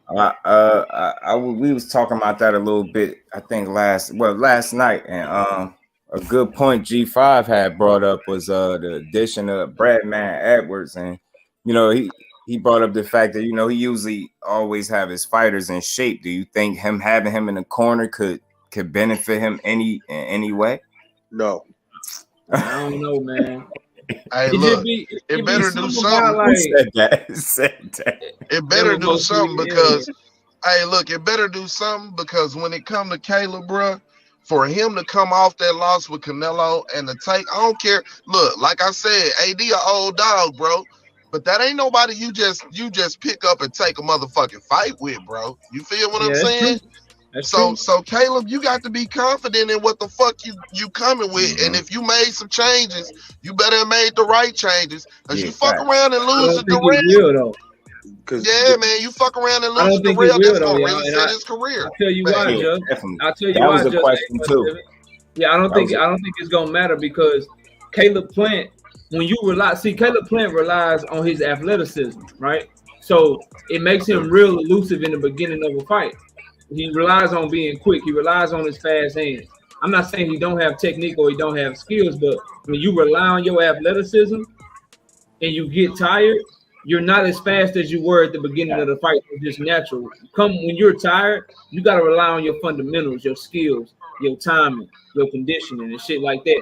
But since he is a fighter that relies on, I'm going to make you miss. I'm going to shoulder roll your ass. I'm going to duck under your shit and look back at you. Like, that shit is cool in the first 4 or 5 rounds. But when them legs get heavy and you've been fighting on your back foot for 7, 8, 9 rounds, your ass is going to get tired no matter who been training you and shit. So I don't think it's going to matter because he's a fighter that has always relied on his athleticism far too much, in my opinion, bro. That's a good point. Yeah. That's a good point. That is a good point. Well, what y'all think about this? He wants to go out there and hurt you. What is your response? Leading up to this fight, throughout the whole lead up, he's had a lot to say about me, how much he hates me and don't like me and nobody else likes me. But I'm not here to talk about emotions. This ain't a therapy session. I could care less if people like me. I'm here to do a job. You keep bringing up the same shit. I don't like you. I don't have to like you. Motherfucker, ain't no shit in the rule book I got to like your ass. Where that shit at? Show me. So like I was saying, just don't run. Don't get on your bike, bitch. He's had a lot to say about my resume and how I haven't fought anyone. Yeah, but he's somebody tell me who you fought. He's somebody who has about twice the amount of fights as I do, and he has 4 people on his resume who are either current or former world champions at the time he fought them. I have about half the fights he has, and I have 3 people who were either current or former world champions at the time I fought them. And that's what half the fights that he has. And come Saturday night, I'll have 4, just as many as him, with half the fights he has. So are you a bum? Are you a bum? Because you said all I fight is bums. Are you a bum? Back up, Ray. Are you? Are you a bum? Are you? Who you fight? Who you fight? Tell me who you fight. I'm fighting you. No, tell me who you fought. That's all you need to worry about. You a bitch? Yeah. I'm fighting you. Right. That sounds good. He said all I fight is bums, but I'm fighting him. So anything that we've done before this, it's not going to matter once the bell rings. He's got to fight me. Just don't run. I got to fight him. Just don't run. Caleb, you've been pretty adamant about, handing out. Damn. That don't make you want to fight, man. Hey, Just, you know what that shit remind me of, bro? That remind me of, remember when you was in school back in the day? Can you hear me? Yeah, I can hear you now, but I can hear you, bro. You know when you was in school back in the day, bro, and the teacher have a algebra problem up there, and some nerd motherfucker solves the shit out of it, but got the black dude talking shit about him while he solved it. The class gonna laugh at the black dude. They gonna ride with him. At the end of the day, the dude who solved the algebra problem, he was right, and most likely today he got a good job.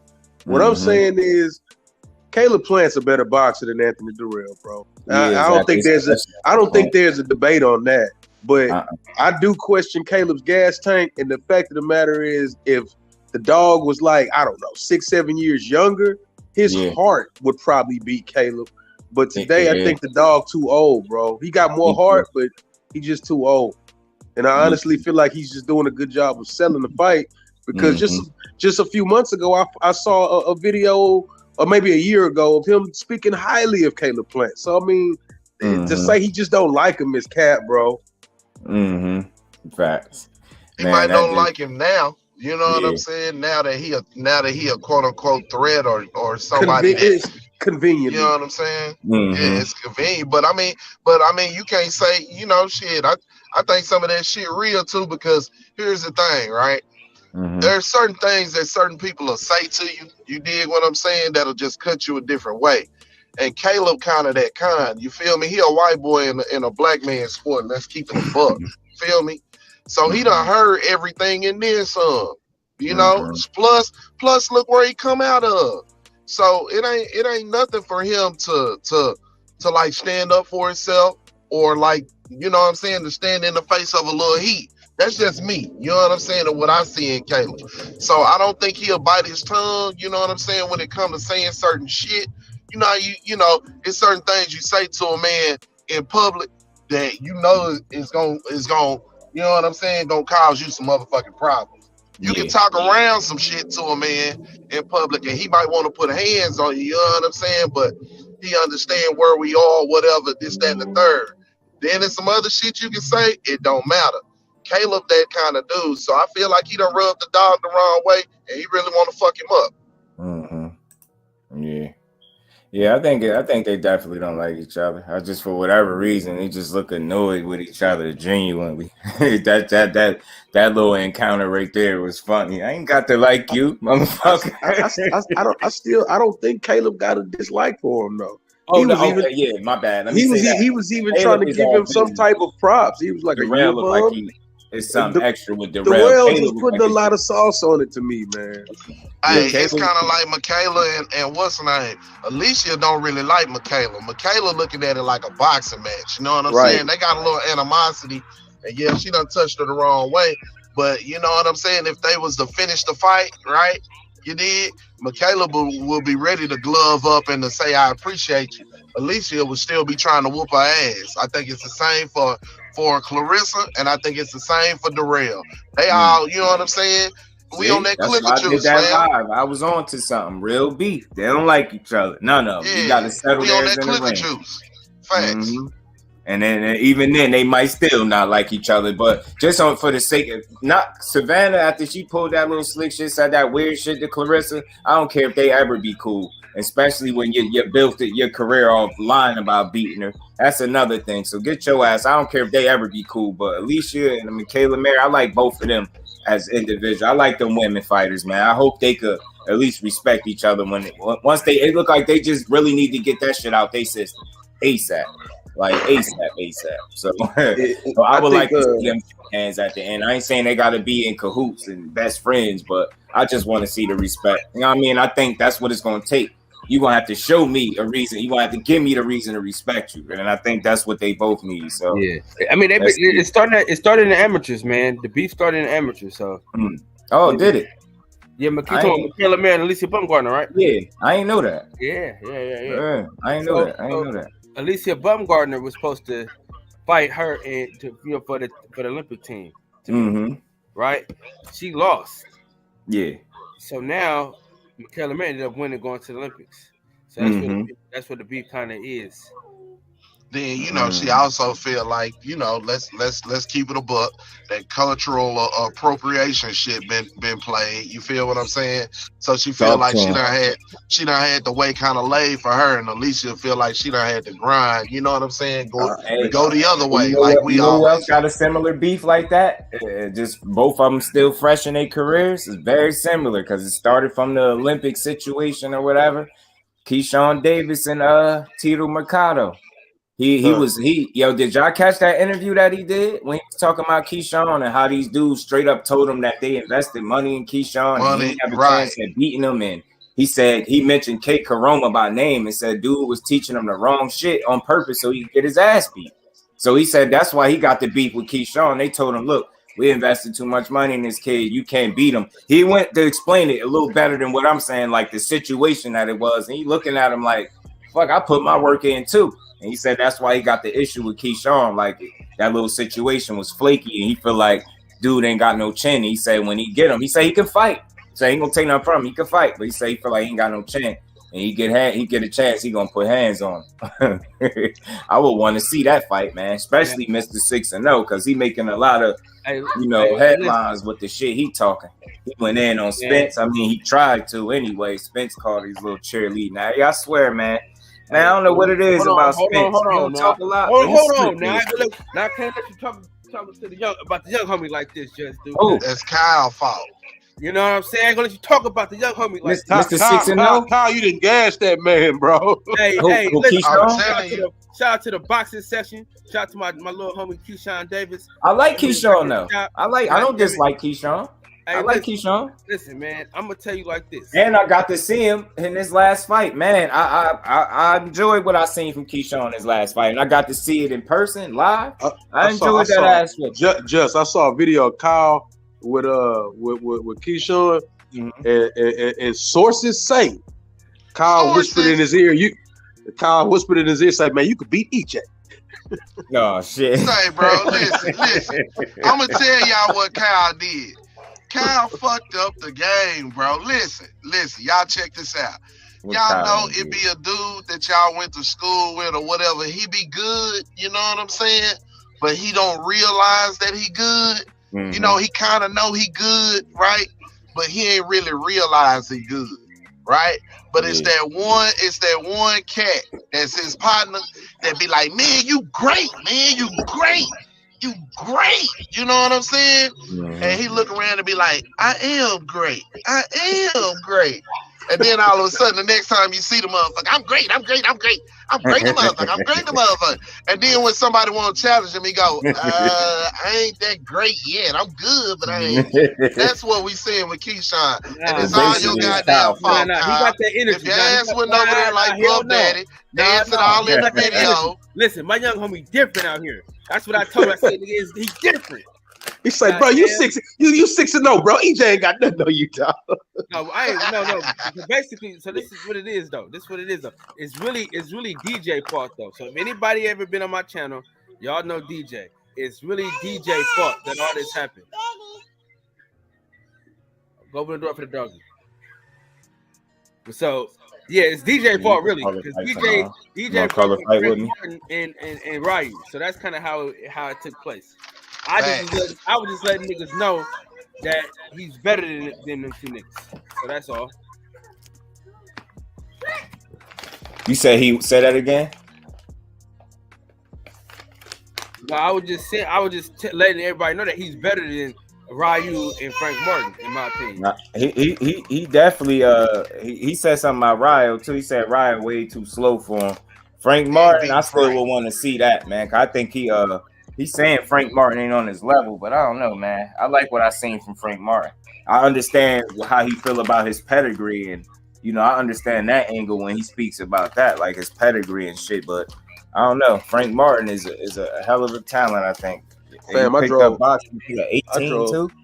I drove all the way from Houston to San Antonio overnight just to see Frank Martin in person. And he ended up stopping Jackson Marinez. And man, to see him in person and watch how he turned into a seek and destroy Derrick James fighter, bro. Yes. He turned into it. Cool. Listen, I love Frank Martin. You can call him Frank Martin. Frank Martin is one of my favorite fighters, but Keyshawn, the best of all. No. Hey, my Kyle, girl like Keyshawn too, man. She always Kyle, if Keyshawn and Dale fought today, who you got, bro? First of all, I'm from Oakland, California. I know where you from, dog. I just need to hear you say it. I just need to make sure you sane over there. You know Dale gonna bust his ass up. He know it. He don't want to say it. It's always Oakland every time, no matter how much I love it. Let me hear you say. Let me hear you answer it, Kyle. Come on, bro. Who you got, Dale or Keyshawn Davis? You heard what the fuck I said. I'm from the town. I got Devin Haney over everybody. All right. Cool. Listen. Great. I got Trev over Earl Spence right now. Yeah, this dude.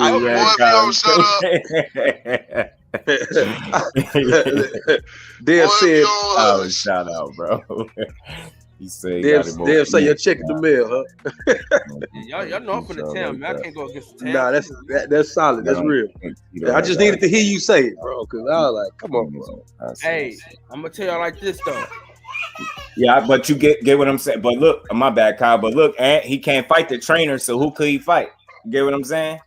It's like what the trainers did. Look, who do he want to fight? He don't want to fight the trainers. He want to smoke with Keyshawn. I would love to see it, man, because he talk a good one. He's 7-0 with 7 knockouts, and Keyshawn 6-0 with 5 knockouts. Look, I'll watch it. I'll watch that shit right now. I love to see it. Word, I love to see it. Why not? And them be the best fights. You know what I'm saying? Where you settle them beats. Is that a false art? Back in the gap. Yeah. Hold on, 817. I'm sorry to cut you off. I'm sorry you do an 817. But Anthony, are you out your fucking mind, man? Listen, Pitbull Cruz can punch. That's it. But if you ain't there for him to punch, he not beating nobody, bro. If you could take his power, you can beat him. Because Thomas Matisse could have beat him, but he broke his hand in that fight. There so bad they're gonna be crying. You think so? Shit, I don't know. I know a lot of people easily point to the fact that Devin Haney, is not the biggest puncher, but that's a smart young man. I think that narrative is so overrated. It is, yo. It is because I've never seen a guy walk into his wheelhouse and just move him around because he walking through the punches. Like, I've never seen that. To the point where it's like you know what, and I get it with the style, but similar to you see how Paulie got did by Porter, like he mowed him down, like he had when I say zero chance, you know how they say yo you got to punch his. Paulie Malignaggi didn't even have that. That boy was like fucking like walking plate, man. He was a mill. God damn, Porter got in there and just mowed him down like just. That's I ain't seen nobody do that to Dev yet, man. They got more respect for him than you know what I mean. Right. Cambosis tried. Cambosis tried. He tried. Listen, y'all. No, I think Keyshawn Davis. He second guessed that shit, bro. He second guessed. Yeah, bro. It was 2 to 3 times in that fight that he tried Dev, and Dev hit him with some shit, and that was that. And then that nigga turned into a counter punch in the rest of the fight. Hey, the funniest shit in the world, right? Let me tell you the funniest shit though, y'all. They be like, "Oh, he can't punch. They get in with him and they don't punch either. You know what I'm saying? JoJo Diaz is like, man, I didn't want to get caught with something. You know what I mean? Yeah, nigga. Hey, but he can't punch though. That should be blowing me. He said he got a little punching power. He kind of respected it a bit. Somebody, I forgot who said. I don't. Linares said that. Oh, did he say Gary Russell hit hard? Oh, that's what he said though. He said Gary Russell hit harder than Dad. Well, that's part of being. I think that's part of being 34. a kid too. I think that's part of being a kid, and with him asking Linares and shit. You know what I'm saying? We have to understand that Dev is really young. You know, so when you young, you do some things like to understand. I agree with you, but he ain't one of them ones. He ain't one. Oh shit, my bad. I was on mute. My bad. I was just gonna say he ain't one of them ones. Yeah, he ain't one of them ones who, you know what I'm saying, worried about. Lady dude, you better stop. Image, you know what I'm saying? Up right now. I feel you, bro. And manhood. I just think that it's not necessarily that, you know, he's so young. I think it's more so they done made him slightly insecure about it. That's why he asking people. Because the way they talk about it, they promote it, and everywhere you go, the narrative is that, you know, if that's you gonna start like, damn, am I a pillow? You know, you go kind of slightly second guess yourself. And for Linares to be like highly touted as a powerful lightweight, you know, I think that caused him. He don't ask everybody that, but he asks Linares. You know what I'm saying? Because that's a powerful puncher at that weight. So, you know, I think it's a slightly insecurity of hearing that all the time. Yeah, Ryan Garcia problem for me is going. I get the speed, the power. I get it. That's a real threat. If he catch some of these dudes at the right time with one of them hooks or something, he could cause them some issues. But I think the problem, the same way he behaved as a man, like how I see him just act, he's like immature to me, and his fight game is still immature. He's just like a kid with some athleticism, and he can do some things. He's not without skill. He just lacked discipline, and I don't see many improvements from the dude. He fight every fight the same to me. It pretty much looked the same. And just look at the couple fights or the few fights that he didn't get the knockouts. Just look how he look in every one of those fights. Every time he don't get a knockout, his fights lack. Like he very rarely do you see Ryan Garcia fight. I mean, he got mostly knockouts, but for the ones that he didn't, he just looked real regular. Like look average. If he don't get a knockout, his performances lack. Like you don't know how to put it all together yet. He's just like a very immature fighter still. And I just think it's partially because his work ethic stink. Canelo said a lot, man. That said a lot. You come in the gym, you warm up, you do your little couple rounds or whatever, you hit that little bag, do some Instagram shit and get up out of there. Like, look how he fight. Look at what training video have you seen where he really putting it in? He released the same shit. You know what he do? Let me show you what he be doing. I know. Do I still got it in here? This idiot, man. This is what he rather do instead of like really work. Where is it at? I know I got it in here. He be pissing me off, man. I be having some of this stuff in here for laughs. Fuck is it at, man? This dude was pissing me off. Did I delete it, yo? He was in here. You better run. You better do what you can. Do body shot, man. Get your ass out of here. That shit ain't making you good and hitting that bag, man. That's all he do, and hit that bag. Or whatever that shit is. I forget the name of it. That's it. That's all he do. And he just don't work hard enough to me. And people keep calling him, talking about he's a great fighter. If I hear that shit one more time, I'll lose my mind. He ain't no damn great fighter. You motherfuckers be nailing Tank to the cross in every other conversation. And he ain't great, so it ain't no way in hell you gonna tell me Ryan Garcia is anything close to great. That boy ain't beating nobody. Literally, this dude just in boxing right now, getting by because he's popular.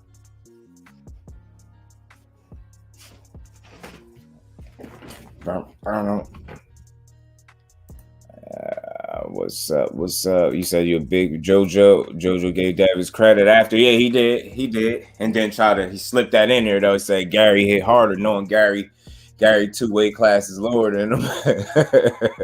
I was like, damn, that's crazy. You gonna do him like that? Big fan of Ryan Garcia, but I'm afraid he's gonna become like Nassim Ahmed in terms of not taking the sport as serious as he's supposed to. I mean, I think Prince Nassim took the sport serious. I just think he was a natural showman. You know what I'm saying? Ryan is not even in the same breath as him. Like he a dude that's getting by off, just popularity, his Instagram following, and he got some type of skill, but I think he lacks work ethic and hunger. You know what I'm saying? I think they marketed that guy so well outside of sport, or his, his ability to make money outside of boxing is different than an average fighter, and I think that's killed his drive a bit. Like he's got I don't want to not accolades, but he's made the money without having to fight the people, without having to fight the fights.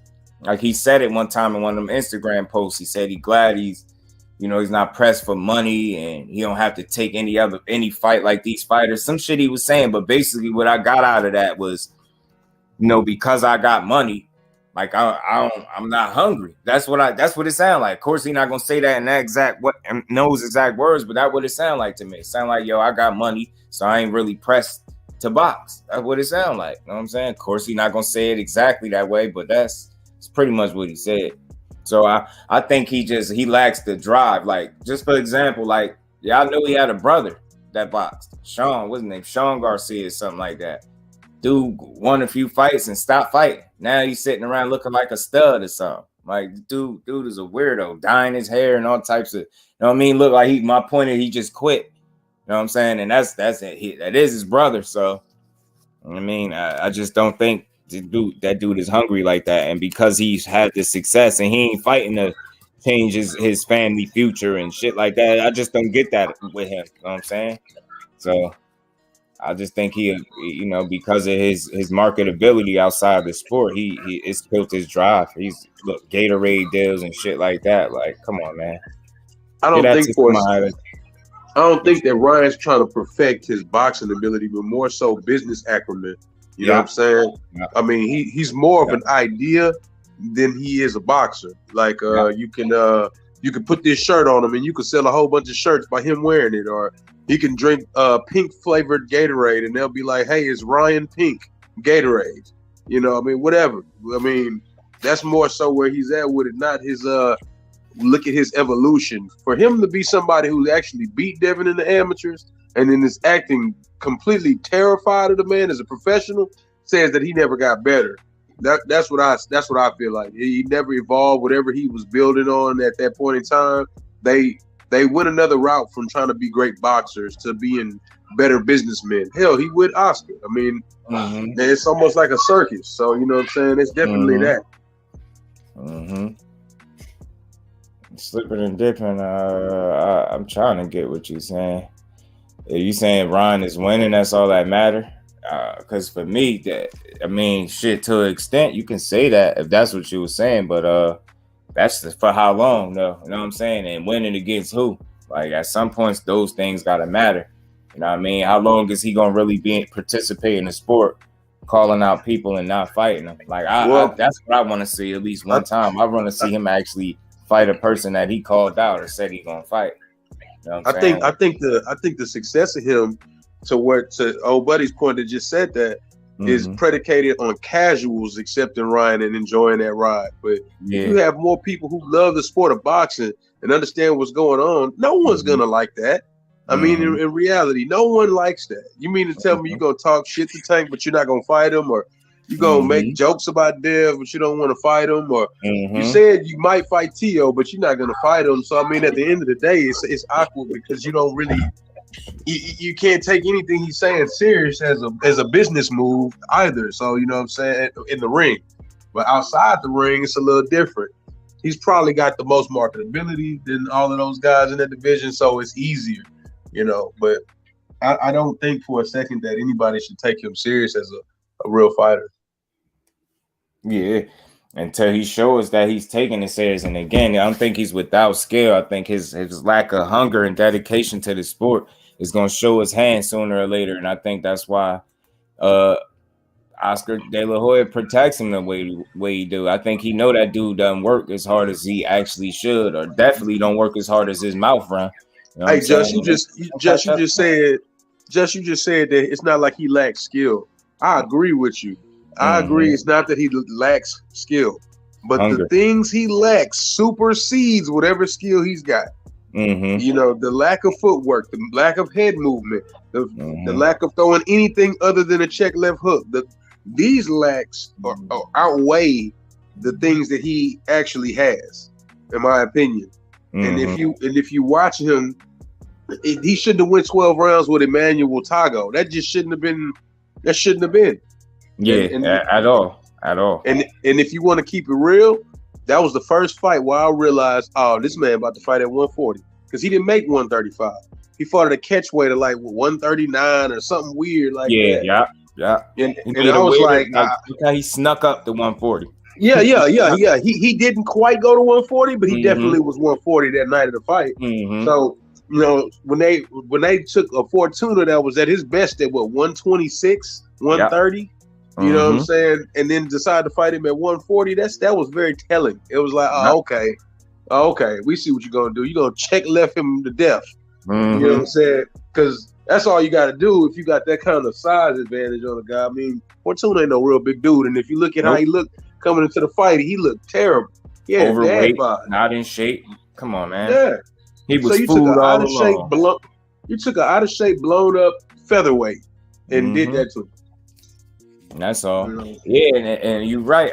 And that's what it is. It is just the hunger. It's him not taking it serious and putting in the work. Like I said, I get that anybody could doctor up a video or release one training clip where they putting in work, but I can name a fighter right now and tell you to go to his Instagram, and I'm pretty sure you won't even have to scroll far to understand that dude is a gym rat, and that's all he do is put in work. He posted a lot, but he putting in the work. You can see in tip-top shape. He in the best shape he possibly could be in, because every time I see this dude uploading a video, he putting in some work. You just never see that with Ryan Garcia. It's the same little gimmicks. He's like a gimmick. And I get it. If you want to run it, you want to milk it, but we're going to hold you accountable for pretending to be a real fighter. Meanwhile, not fighting nobody. You get what I'm saying? Let me attach my name to Tank and never fight him. You know what? Oh, what? Now Ryan Garcia, here goes his promoter. Nobody answers the phone. Oh, we can't get in touch with nobody. This, and that. Oh, you know what? I'm going to the Teofimo fight to scout Teofimo for a fight for Ryan. Like, you just go from fighter to fighter like a hoe. It's like you like a hoe flirting with everybody, but ain't giving nobody nothing. That's what he doing.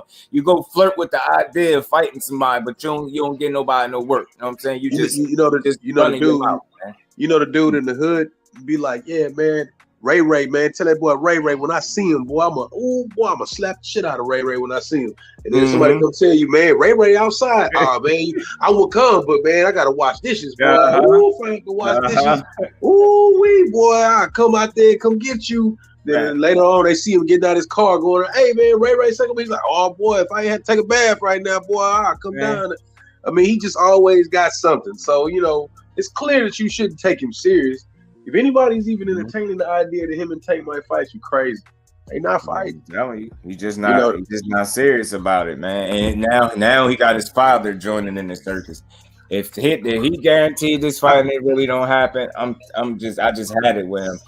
And yeah, man, Reynoso, they Canelo wasn't just lying, man. Canelo ain't lie about that dude. And you gotta think.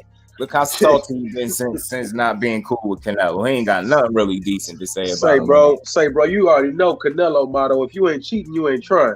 So he one of the type of dudes to where if you even putting in the slightest work and you dedicated to it, hey, he rocks with you. You can tell. You can tell. Because even when Valdez got jammed up with the fentanyl, he still had his back. He still was ringside. He was there. You know what I'm saying? But for some strange reason, the dude who models for Fenty, he ain't side with him for some reason. You know what I'm saying? You know, I mean, I don't know, man. And then ain't nobody. I don't know. I didn't hear anybody talk about it too much, but that one point in time when everybody was calling him the Juice Crew, Ryan went from the skinny dude from what I'm saying to kind of swole. You know what I'm saying? He did. It happened really quickly and abruptly. You know what I'm saying? I swear it did. And ain't nobody point that out. I'm like, wait a minute, he don't look like that. One person I thought talked about that, but it take more than one person, man. You got to really just call it out, man. And did he go to 140 because he really outgrew 135? Because I ain't never heard no issues about him making that weight. We ain't never heard it. We just randomly seen 139. Okay, we figured, all right, maybe because he was off for a while and he don't really put in the work. So maybe that's why he couldn't make the weight, because he just wasn't putting in the work like that. Okay, one fight. Then the next thing, you really at 140 with a washed up guy, a guy that's past his prime. You done dragged him up, blown up. We're right back, y'all. Man, he's really a gimmick, man. And Barbosa beat him, yo. Barbosa. I look at it like this. Anybody with any kind of heart gonna beat him, dog. The people he fighting have no heart. Fortuna look like, I'm gonna be even more, man. People gonna hate me for saying it. That fight looked thrown out of this world. Because that fight looked so fake. People pointed out how Fortuna had some little success for a minute and just stopped. Bro, he had a little success and he's like, oh, that's working. I won't do that anymore. Yeah. Like, oh, shit. Oh, so you really ain't that nice. Damn, I got to just pull back. Okay. I'll tell you what. I'm just going to roll with it. Go ahead and throw that punch. That delay in the knockout was weird. Yeah. He got hit. And then he was like, oh, that was the one. Oh, I'm down. It just didn't look right. It didn't look right. Telling you, they just be too happy. Like, what y'all was trading hats? What the fucking weird shit y'all? No, that shit was weird, man. Weird, man. Weird energy, bro. Yeah, Ryan. He damn near a YouTuber. Fake. He might as well.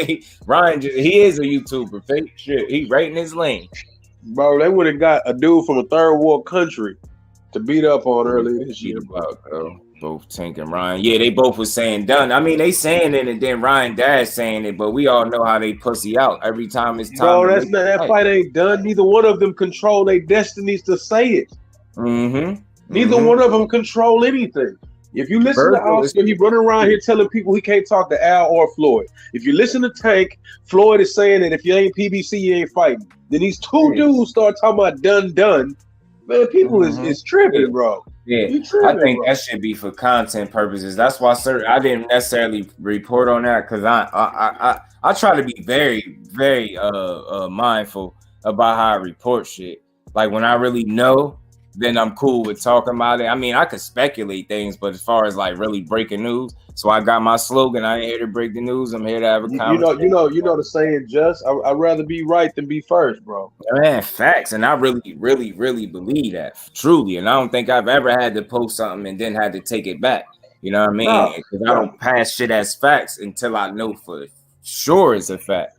But unless I put something out there that's official and they just completely renege on the whole thing.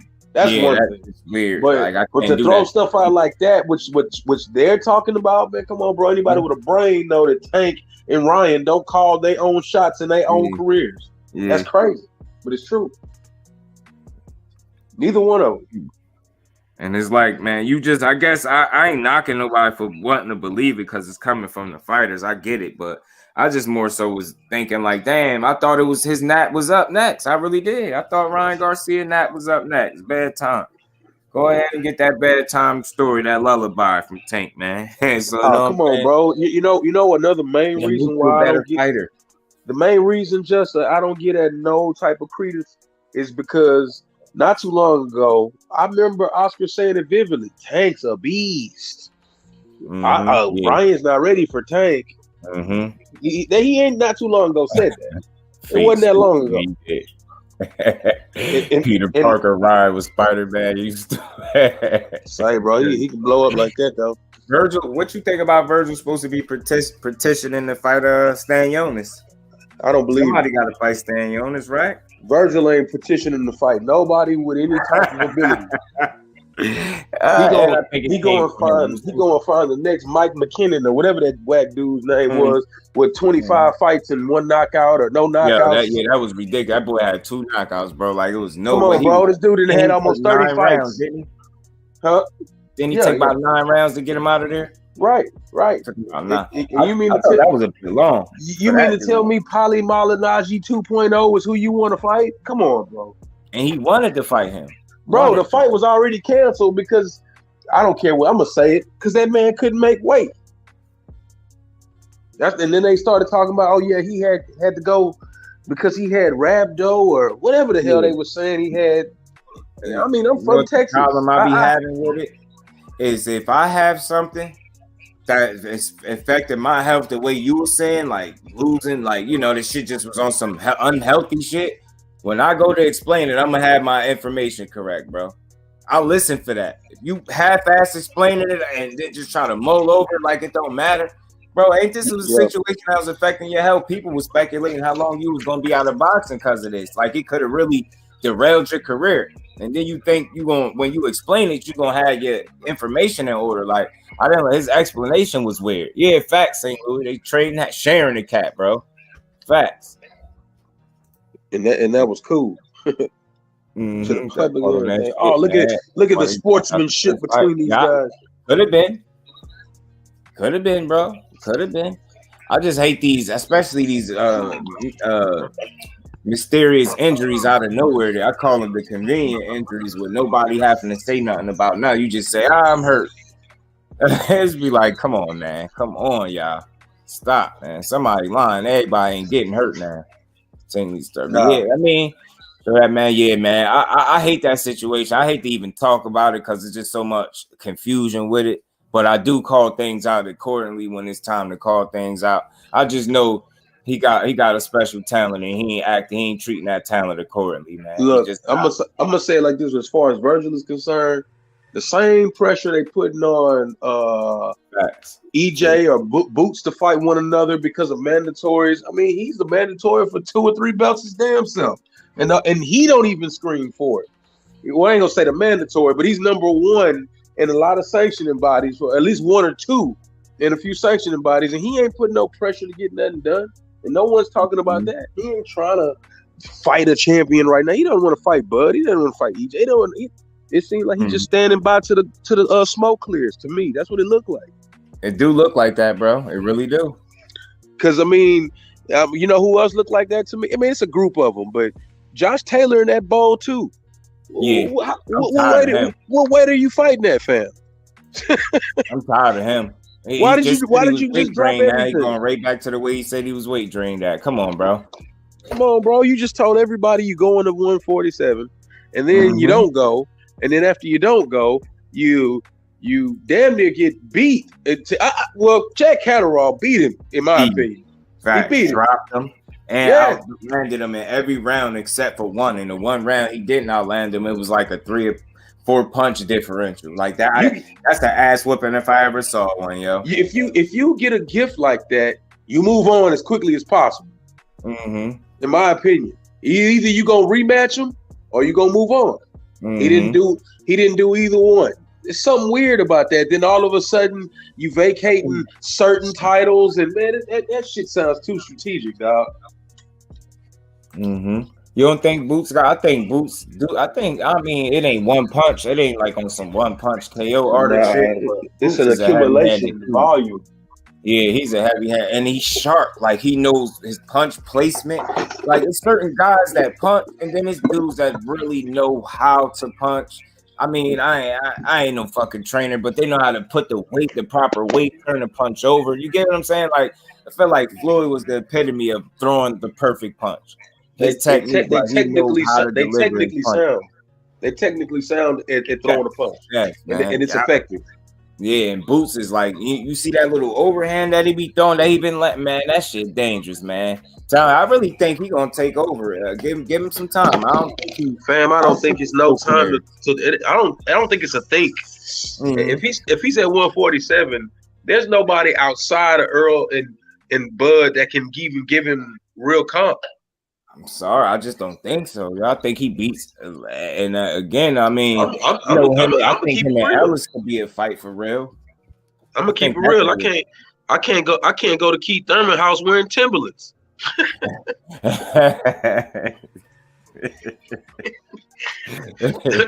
I'm just saying. Take a page out of Morrell book, 30 fight against the top 10 rank. Yeah, Morrell. I just want to continue to see him. I like Morrell. Come on, let me touch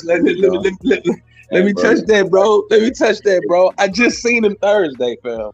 Morrell? I just seen him. Yeah, yeah. I went to a fight we had out here, a card we had out here in Houston, and man, I actually talked to Regis for about a good 30 minutes. Yeah, but I talked to I seen David Morrell. I'm gonna be real with you. People might hate me for saying it. Bro, he's not big enough, bro. You don't think he's small? Nah, he's not small. I'm talking about for the real task at hand. You know what the task is.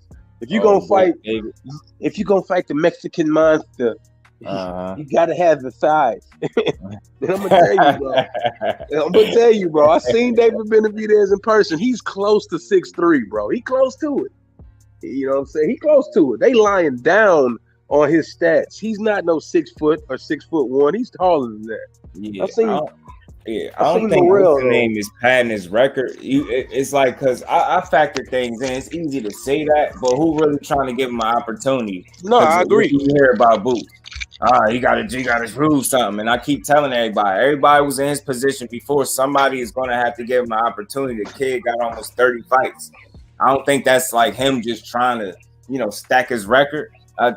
Where's the opportunity presented itself yet? You get what I'm saying, bro? So. But let's say what it is though. His last 3 opponents have name recognition. They can't rock with. They can't mess with him at all. But they got some type of name recognition.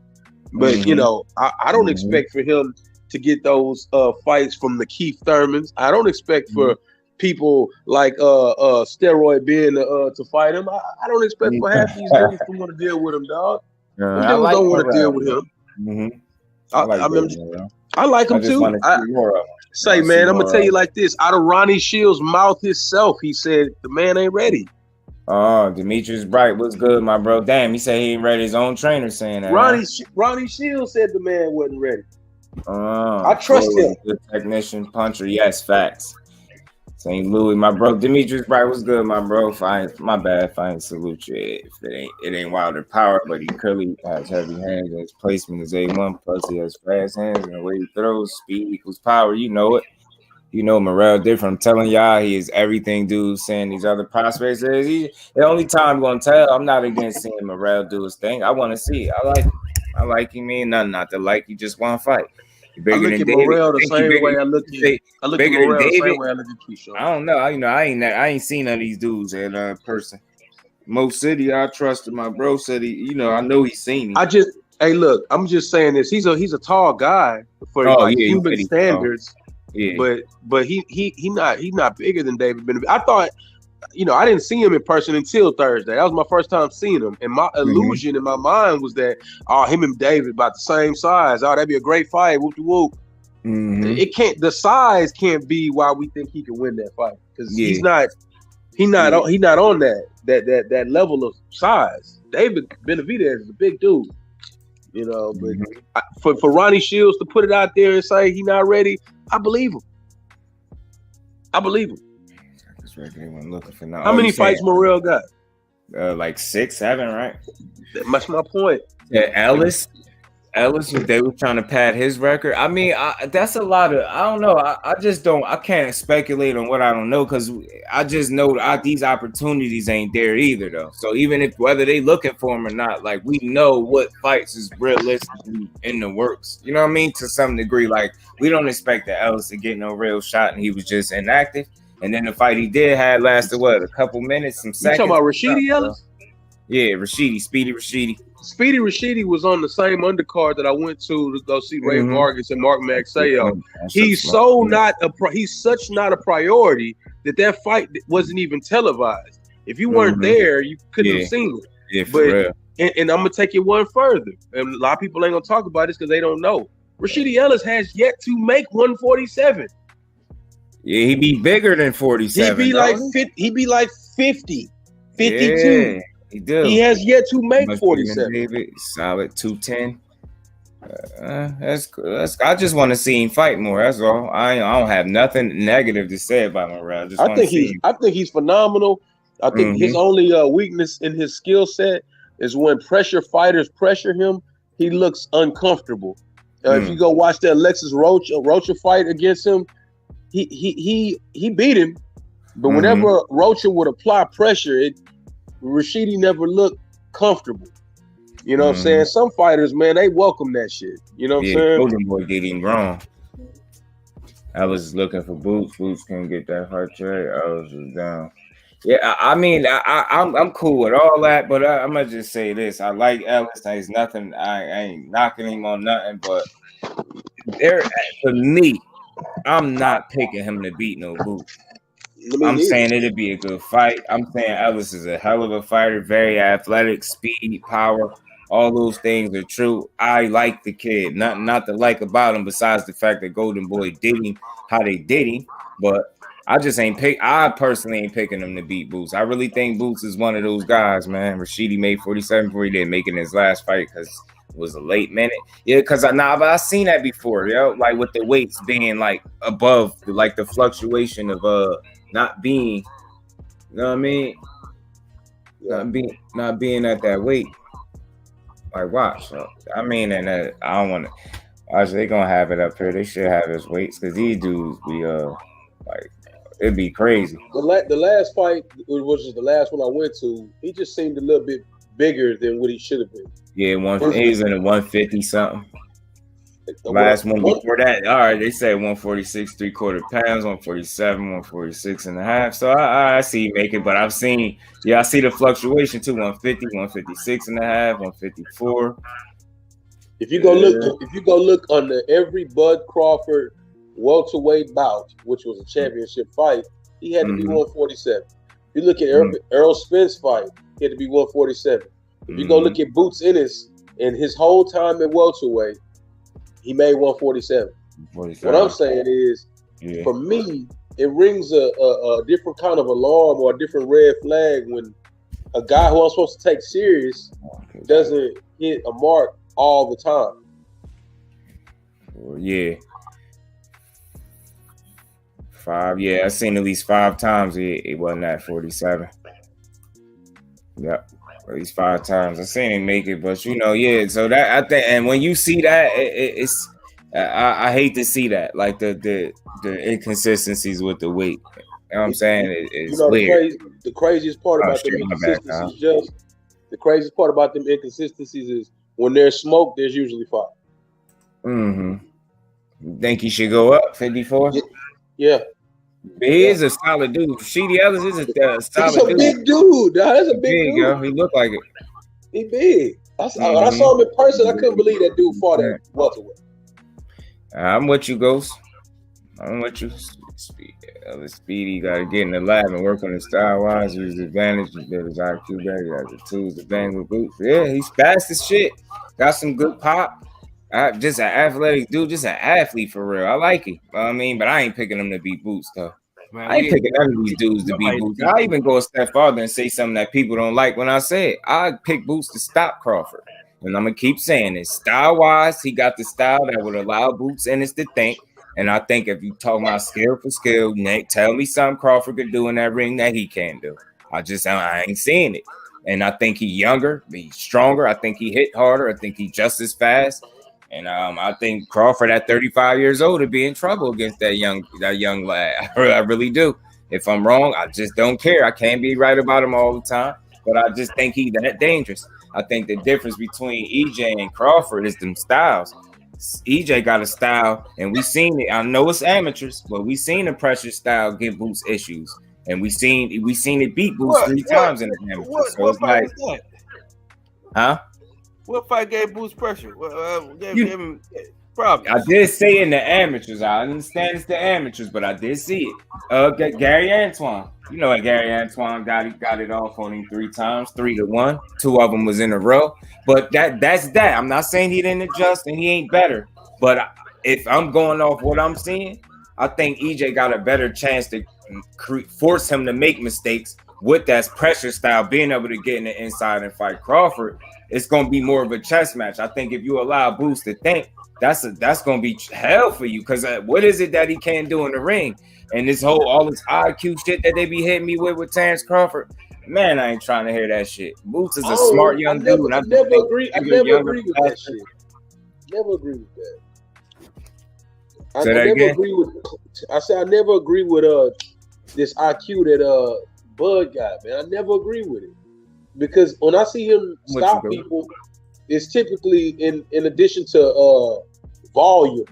He just outthrow a dude in a set, in a split or a blink of an eye. Like he turn it on and just start throwing punches. You know what I'm saying? And he'll wear a dude out with volume. But from rounds 1 through 4, he's not very active. You know what I'm saying? To say, he got this uncanny IQ. I think the dude is a supreme athlete. That's what would make him great.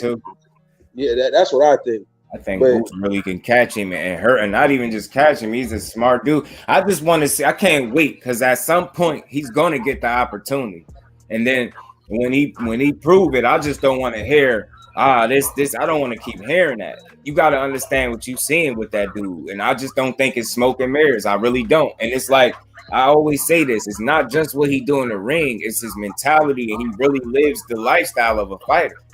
He ain't attention whore. He ain't whining about the purse at this. You get what I'm saying? That's a guy that you just don't want to run into right now. He gonna fuck somebody up. He gonna beat the hell out of somebody. Not true. I swear. I think somebody's favorite fighter is gonna get their ass beat by Boots Ennis when he get an opportunity. Yo, I'm telling you. The longer it'll be worse. Somebody better fight. I'm telling you, better fight that dude. Show me I'm wrong. If I'm wrong, cool. It's a conversation. But I just, man, he dangerous. Yo. I know what I'm seeing, and I don't think it's fluff. It ain't smoke and mirrors. And I know people like, well, look at the guys he beating. I get it. But it's how he beating them. They not winning a second of any round. They not in control for any second of any round. Is he at risk of losing? The entire fight be at his discretion. You get what I'm saying? It's just like you really are food. It's you a blank canvas, and he's just gonna paint all over you until you can't stand no more. And that shit it's not close how he doing these people. It's like demolishing. That shit bad, man. When I watch him fight these guys, I always wonder what part of the highlight reel is this guy gonna be on. Like, I never think how is he gonna control Boots. I don't even give it that much thought. I'd be like, man, how is this dude about to go out? Every time. Yeah, he's just an impressive young man, yo. And I just the fact he got the right father, the teacher, trainer. His father is in shape. His father's strong as shit right now. Man, Boots ain't regular, man. They can keep trying to say, he got to prove something. Yeah, that's true. That's fair. But somebody got to give him an opportunity as well. If nobody gives him an opportunity, he can't prove it. Both of his brothers was good fighters, too. Right. Say that again? Both of his brothers were good fighters, too. Oh, yeah. I remember one of them for sure. For Rod Ennis, I think it was. Yep, the Quiet Storm. But let me tell you, though, what stopped them from being great was they focused. He got focused though. That's what he got. He got the focus that they lack. So you know what I'm saying? It's hey, listen, did y'all watch the weigh-in with Devin Haney? Yeah. Nope, I ain't catch it. Yeah, it got a little spicy. Okay. This is a spicy weekend, bro. I ain't gonna lie. Ooh, it's something I gotta tune into. Nah, Juan Carlos was on 150 Ghost. It wasn't. Boots is at 146. In that fight, he ain't miss weight. Boots never miss weight. He focused. Because there's no way that a frame that big is at 147, but it is. Yeah. Yeah, I know how to do it. I know how to do it, okay, Daddy? Gotta make weight all the time. Yeah, you do, definitely do. Yeah, I ain't seeing him miss no weight. The other dude was 150. Boots is at 146. I seen Boots make 148, 149, 150, and 147. I was never missed weight. Let me see. Let me go right to it. All right, man. Let me go to it. 144, 145, 42, 45. Oh, my bad. Hold on. I was reading the wrong one. 143, 144, 143, 145, 144, 43, 41, 46, 47, 47. That I see right here is 49. And that's against some Eduardo Flores guy. 149 I see against Wilfredo. 151 against Robert Hill. 146, 150 against Lionel, whoever that is. AI Bruce, I don't know that. Nah, I did hear that Bruce died. 149 there, 148, 149, 146, 145, you know, and so on and so forth. The rest, the fights that matter, he definitely 147, be coming in 146. Boost be on point. I'm not gonna question that dude work ethic until you give me a reason to. If you can move up, they signed them dotted lines for a reason. Yeah, if you can't move it, yeah. I'm glad like that. Not what Shakur missed weight, he spoke on it. And he responded like a real man, like a champ. Come on, man, what you doing? responded like a real champion and like he was supposed to. Look, I signed a contract. I was supposed to make the weight. I accepted criticism. That's how you deal with it, and you just move forward. That's all. But I think when it's all said and done, Boots a gym rat, man. He really is. He a big dude, though. Ain't nobody even thinking about Rockhead. Who that? Oh, Rock. Who we talking about? Same way the fights matter. Ellis has never missed weight, so I don't know. I mean, look, I don't know. I don't really be crying about weight because I know it's when it's all said and done, his skills is gonna pay the bills. Oh, damn! It's just now coming to me, man. Damn. No, but I guess he said sometimes he be coming in. What I'm saying is his last fight, he came in way over 47. Yeah, like it was 50 plus. 50 something. Yeah, it was 57. I mean, I don't know. I don't take none of this shit personal. Like, I don't care. Like, you got to be internalized. All I'm saying is that for him to have such a layoff dealing with Golden Boy and come back in on that card, I hope it was short notice and he know, and I hope that these are the circumstances. But at the same time, I mean, I saw him. It like he's probably like 4 feet from me. That dude's huge, man. I just think it'd be a great idea for him to go to 54. You know what I'm saying? Mm-hmm. He looked like he'd be real comfortable there. Yeah. I mean, he damn near fought that fight at 54. Mm-hmm. All right, I like this shit. Dad Haney gonna beat this boy up. I like it. Skills pretty good. I can't let bro. Nah, I mean, he told him small, man. He had an opponent who came in a week notice. Like this. Look, this is what I noticed, man. I ain't coming to the defense of what's actually a fact. It's not.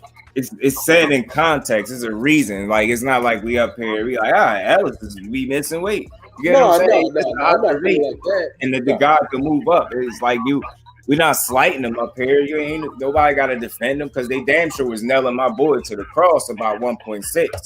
So again, it's a lot. It's going to turn into a counterproductive conversation because it was flowing, man. If you go ridicule Shakur for being 1.6 over, I guarantee you, Rashidi last fight he was at least 4 pounds overweight. Yeah, and they was killing my boy for 1.6. I'm just saying.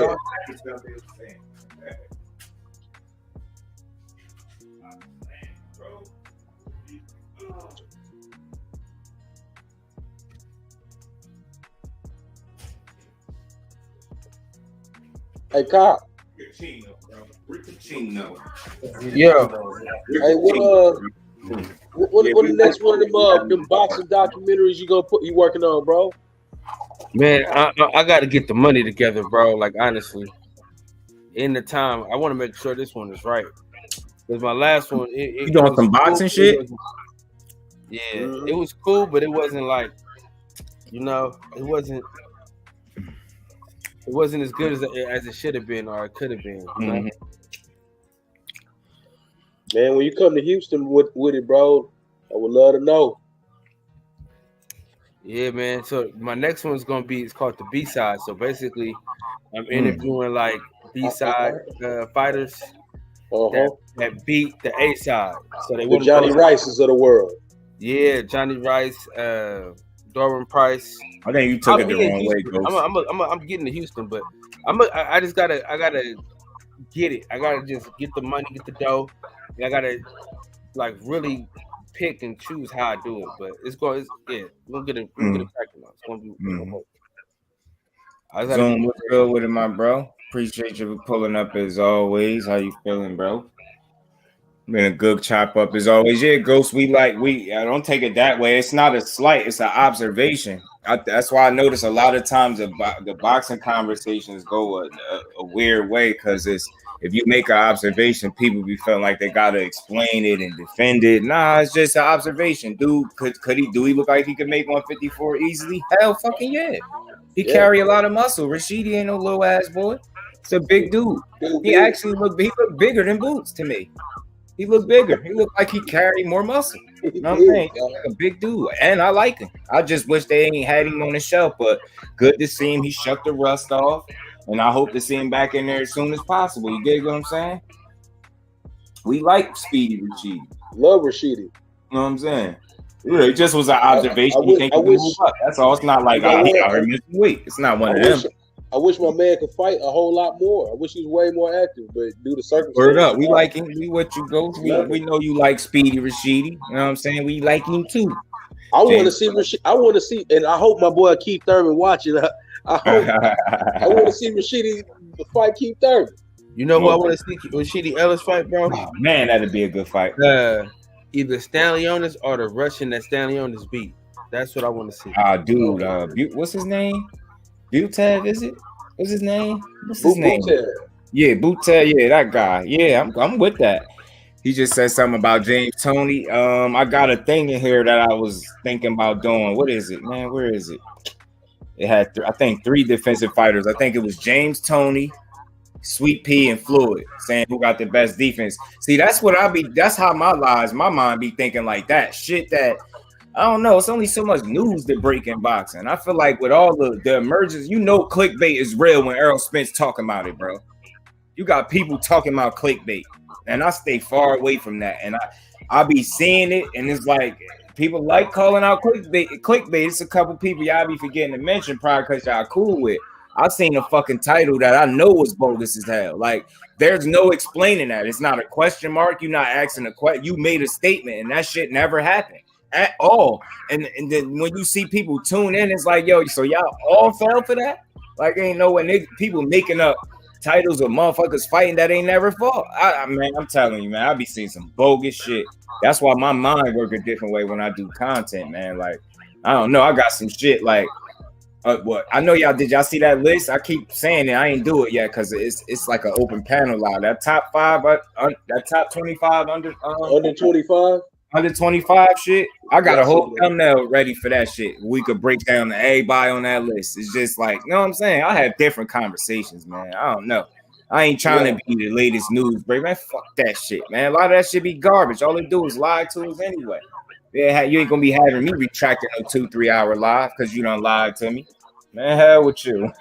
Sources.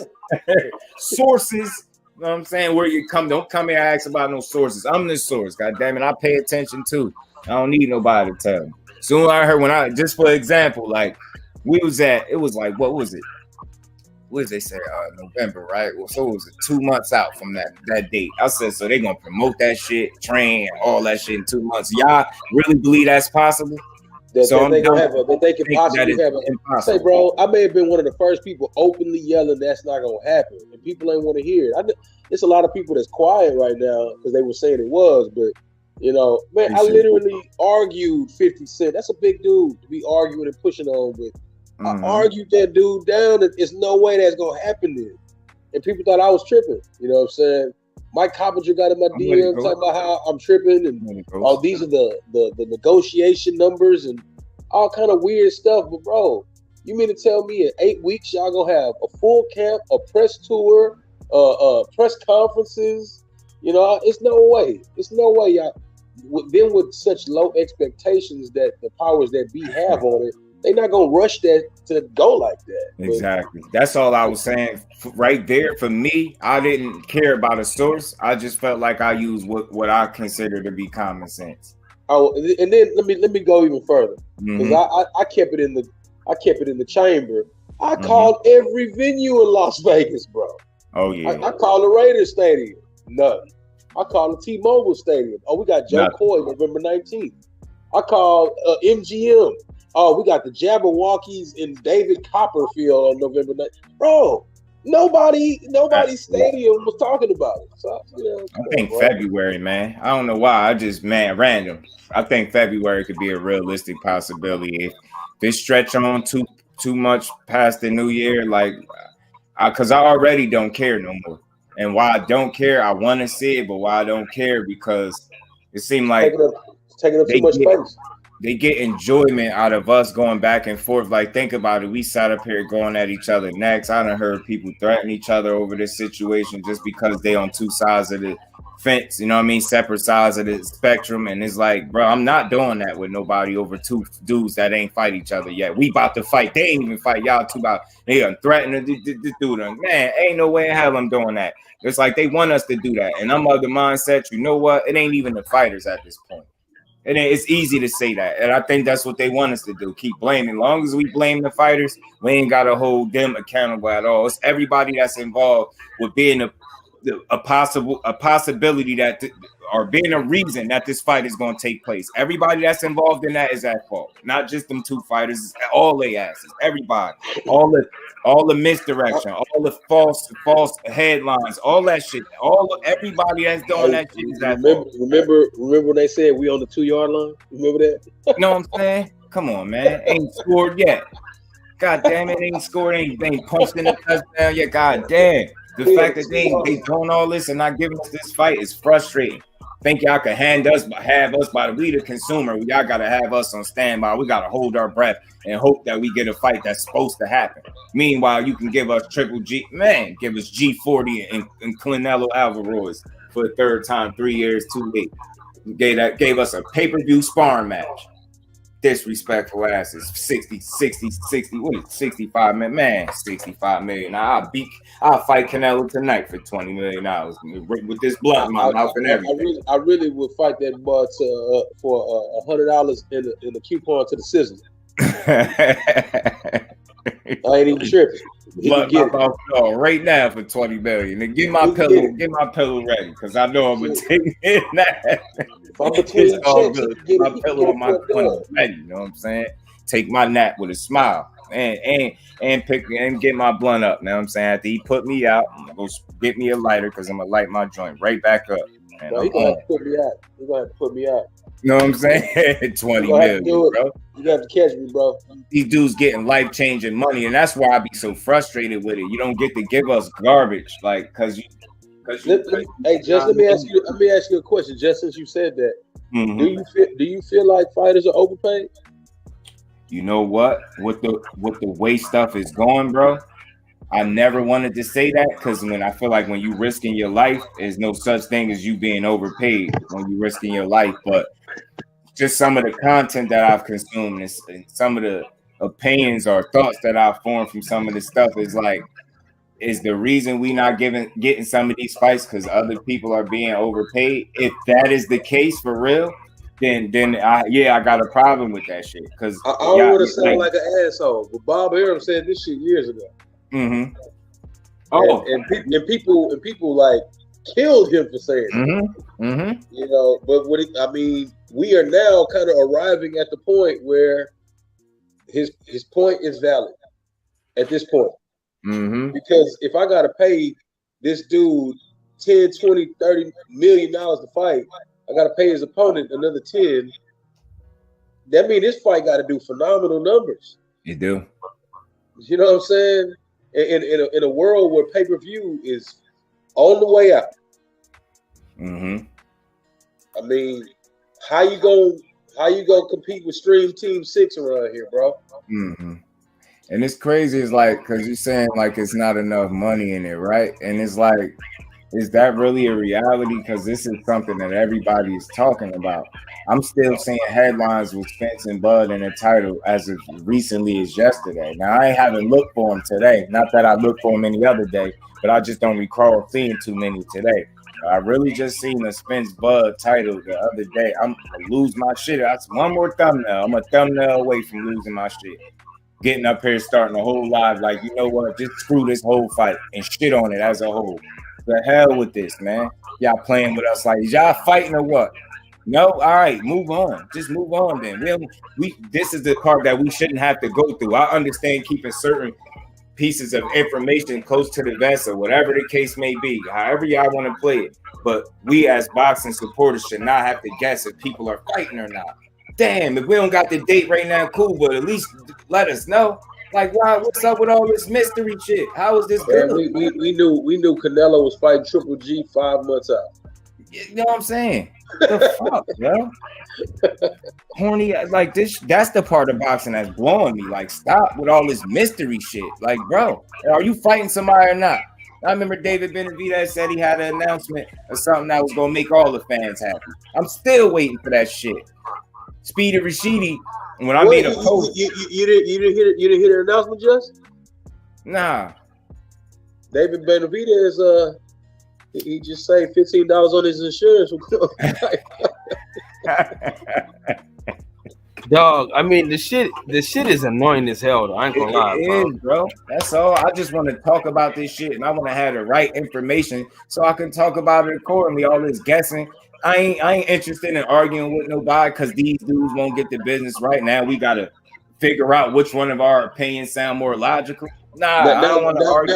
Now we gotta prolong this argument even longer. Like, bro, I don't like arguing no more. Y'all, I'm argued out. Y'all steal all this shit in my silver, man. I'm good on that. That might be what this Bud and Spence thing, if anything, has done for me and talking boxing with people. What it's made me do is argue way less. That's what it made me do. Me too. It seems like I got it all out of the system. I listen more, bro. I listen twice as much.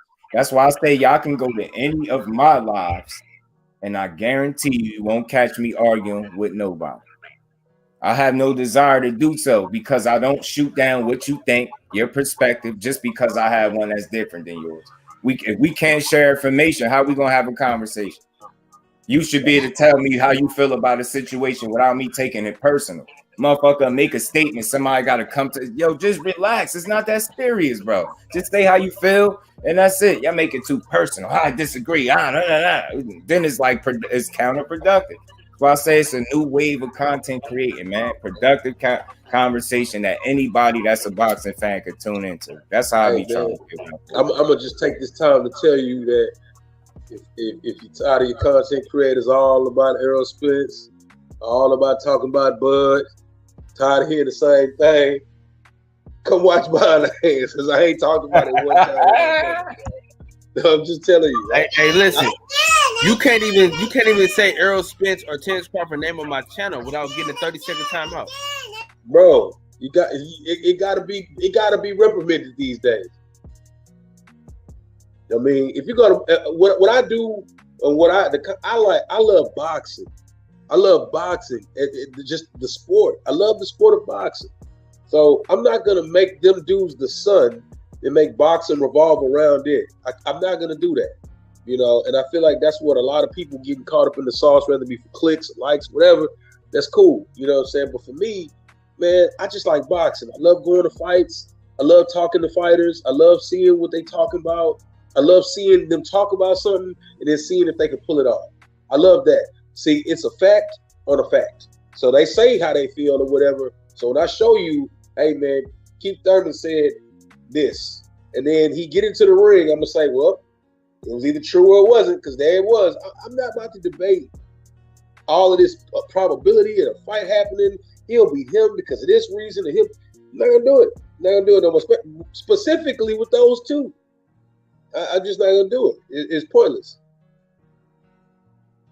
It's making people who seem to be cool for a nice chunk of time stop being cool. You know what I'm saying?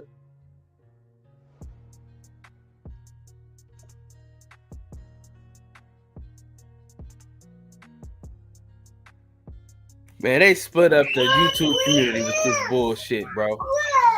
They did. Everybody on YouTube talking boxing should be one solid front.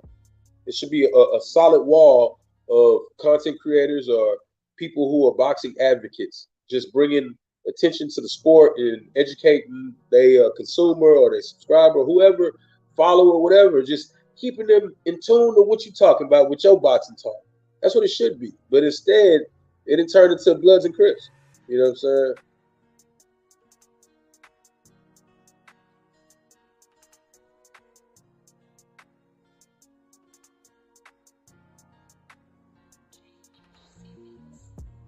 My bad, fellas. I was just talking to my cousin real quick. Y'all can finish cooking up.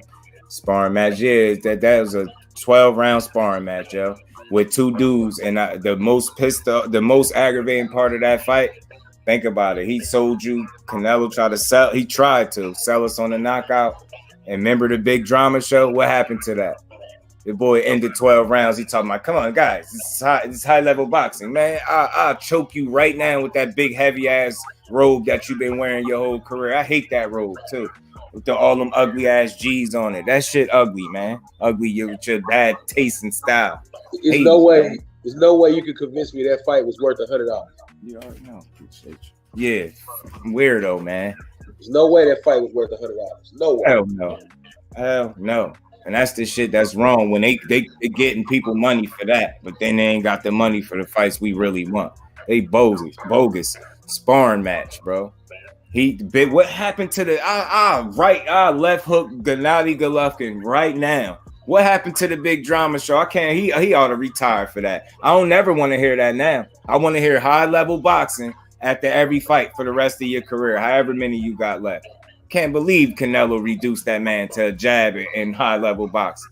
No big drama show, no Mexican style, no none of that. What happened to that stuff? I can't believe Canelo reduced him to a jab, and I can't believe Canelo didn't stop that piece of shit. Yeah. Ain't even come close. That boy didn't have a mark on his face. Nah. God damn, man. I would have put more of a mark on his face. Damn, did you scratch him? Did he get a glove burn? God damn, bro. Did you at least pinch the bitch? Nah. Canelo, great. Yeah, facts. There it goes. That'll get me every time. Call him great. Or this Loma. I've been trying to get people from the IG that's arguing with me about Loma and Tank. And they dissing Tank versus Loma. And I'm telling them, your opinion versus my opinion is ridiculous. It's stupid to go back and forth when you state an opinion and passing it off as a fact. What you think about it, Just? What's that? Loma and Tank? Yeah. All right, for instance, right? I'm gonna get into it. Dude was talking about their resumes. Tank ain't fought nobody. I said, well, who did Loma fight? And he named a bunch of little ass boys, man. Yeah, they little boys. Tank will smoke everybody on Loma resume. Everybody, Teofimo included. He'd smoke his ass, man. He'd smoke him. I'm proud of this. He'd beat that boy up. Tank is a better fighter than Teofimo. Don't be fooled. He wouldn't have lost to no. He wouldn't have lost to no Cam. Imagine Tank losing to Cambosis and getting dropped, guys. Imagine what they'd say about him. Oh my God. Better yet, imagine Tank losing to a dude with 12 losses. Just imagine it. I don't at any point in his career, fresh out the gate, losing to somebody with 12 losses. And this the dude that they be arguing about. He is not as great. Now it's like they don't hear everything I say. They just hear a part that they don't agree with. He is not, and I'll repeat, he is not as great as they sold us. He's not. They mentioned Lomachenko in the same sentence as Muhammad Ali. They said this guy would beat a pretty boy in his prime. He wouldn't beat Pretty Boy. He wouldn't beat Money May. He wouldn't even beat this old nigga, man. God damn. They said, well, piss me off. They said that when he had only about 15 fights. Come on, bro. Stop. Y'all making Ortiz is this. Yo, he's fighting his third tune-up. Shut up. His third tune-up. I respected the Nakatani win, how he dispatched. I respected the hell out of it. I'm like, yeah, he got his win back. They put him in there with Richard Comey. That's like two of the same fighters, y'all. They different, those two, respectfully, those two weren't ranked in the top 10 when he fought him. That's a fact. That's the truth. Nakatani gave Tio problems because of height. Tio said he'll never fight a tall guy. All of a sudden, we're saying Nakatani is big shit. Come on, man. I don't think that Lomachenko is a. You know what? I'm gonna just say it. I'm on this Just Do boxing platform. Look, bro, it's a dude that ain't black that moves like he is. That gives them enough reason to say he's better than the people who naturally move like that. That's why. Is he good? Yeah, he's good. Is he great as Ali? As Pretty Boy? Stop. And that's what I'm saying. It's ridiculous, blasphemy, man. People just be talking. Yeah, hey, let me talk to you. This shit just be crazy. Bon Quay, what's good with it, my bro? Appreciate you pulling up as always. Man, yeah, Tank with Tio. And again, I just want to be clear. That's why I put things in context. When they just looking at me, they hear me saying Loma is not the guy. They don't hear me putting it into context. When you put him on that pedestal, when you mention Pretty Boy Mayweather in prime, that's saying a lot. That's not a dude that's gonna lose to a guy with 12 losses. A dozen losses, shut the hell up. If Tank was 16-2 right now, they would be nailing him to the cross. He undefeated and still get nailed to the cross. I'll take you one further. If Tank was 16-2, he wouldn't be signed to Floyd Mayweather.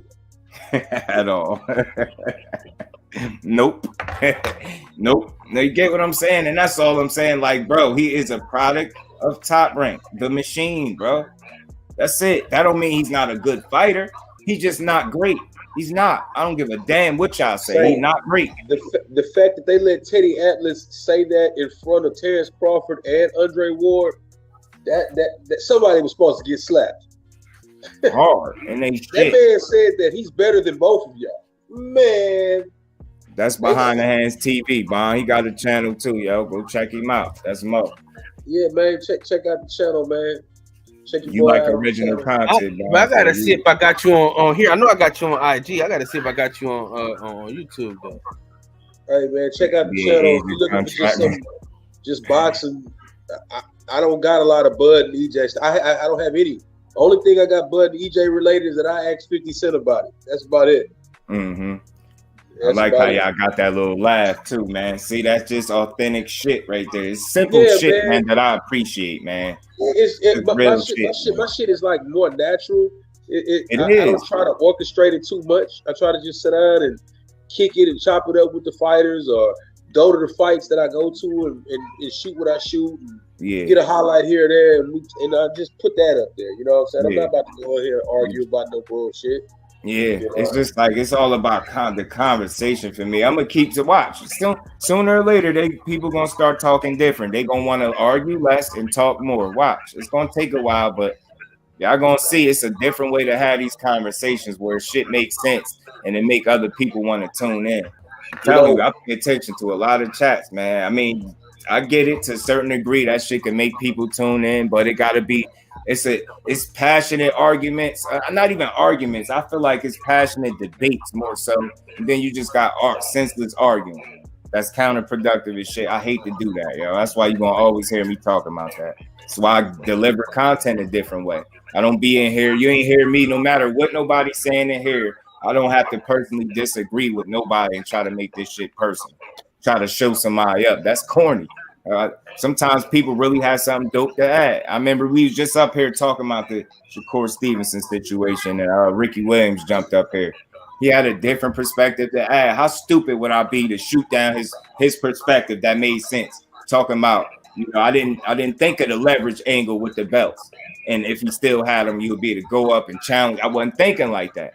Well, he had that to add. I would be stupid to be like, nah, that don't make sense. No, what you talking about? Like, people just don't know how to talk, man. I'm too old for this shit. I'm old, but I'm young, but I'm old. You know what I'm saying? I don't be trying to argue. All I want to do is drink my yak and smoke a cigar and watch boxing. That's all I want to do. I don't care to argue with nobody. I just like boxing. I'm so passionate about it. That's how I got here, man. I said boxing is my passion because I had to say that because too much. I'm hearing too much content that seemed like it's dissing boxing talk. Like, this is what we do. This is what brought us here. What keeps y'all into boxing? What keeps me into it? Yeah. What you mean? Like, just because are you saying it's all the messed up stuff about the sport? What keeps us here? Yes. What I mean, listen, because like I say, like boxing, I always say, man, we hoes, and boxing is a pimp, because no matter what dumb shit they tell us to do, we go do it. You know what I'm saying? We still here. We ain't got a big fight in a year. You know what I'm saying? And we still YouTube channels, every panel, fucking with boxing. What keeps y'all into it? To answer your question, the way I look at it is, I don't cater to this is maybe contrary to most content creators with boxing out here. I don't cater to the main stage. The main guys, the big names is not what keeps me in boxing. I got guys in my city that aren't famous that y'all don't know that are pro boxers that I can pull up on them right now, watch him work, kick it, all that, eat, then go to his fight, sit ringside, support him, and watch him put on a hell of a show and appreciate it. And then I return the sentiment by reporting that on my page. If you go look at my page, it's majority of guys you ain't never heard of. You know what I'm saying? But I prefer to talk about what I know is going to happen, what I see happening. I'm still getting my fix for boxing. Now, people who are, I ain't going to say casual, but people who are a slave, as you use the term, or a hoe for the pimp of boxing, they hoes for the main name, the big names. To where if the big names is not there, they scratching and itching like a fiend, willing to say and do anything. But for me, I could go and see the whole. I'm trying to say, last Thursday, Ronnie Shields had 2 prospects that I'm real cool with that he trains. They fought on the same card. I here in Houston, and I went to the card and I talked to Regis Prograis there. I seen David Morrell there, and I saw a lot of major content creators there. Some UFC fighters were there. The fight was actually on UFC Fight Pass, but you know, it's those guys that fought that night and other guys like that I like looking at that go, man, that dude's cold, boy. ESPN ain't banging down this dough. Well, here I am. I'm gonna go holler at him. Ronnie Shields got a fighter, and I hate to prolong what you asked, but Ronnie Shields got a guy named Ephraim Bowie, an Asian kid, 115 pounds. And I've watched every fight he's had as a pro. And he's 5-0 with 5 knockouts. And he's coached and trained by Ronnie Shields. And this dude is exciting as hell. I post little highlights of the dude, but that's my fix. That's what keeps me here. That his fighters out here still getting it in and trying to grind. And it may not be them big names because they may be satisfied or they may be full, but it can't be them to make you happy. It's got to be the sport. That's why you got to be a box. You can't be a boxing fan. You got to be a boxing man. Otherwise, being a fan, they gonna let you down every time. You gotta be a fan of the actual sport. Of the sport. I just appreciate this shit because you can't play it. That's one of my number one reasons. You can't play it. It's less people to blame. Even if you try to blame somebody, it's easier to kind of see whose fault it was. It's you against that man over there. And like Mo saying, just to kind of, you know, piggyback just a bit on what you were saying about the names that people don't know of. Like, and I did hear somebody, you know, ask the question, why don't we speak on, you know, the fighters that nobody know of? And I just say people don't be paying attention to everything. My channel is all about that. Yeah, because I got some shit called Prospect Watch that I be doing, like trying to find little collages of clips to kind of put together to tell the story of who the fighter is and put people onto them. And I've done several of them, man.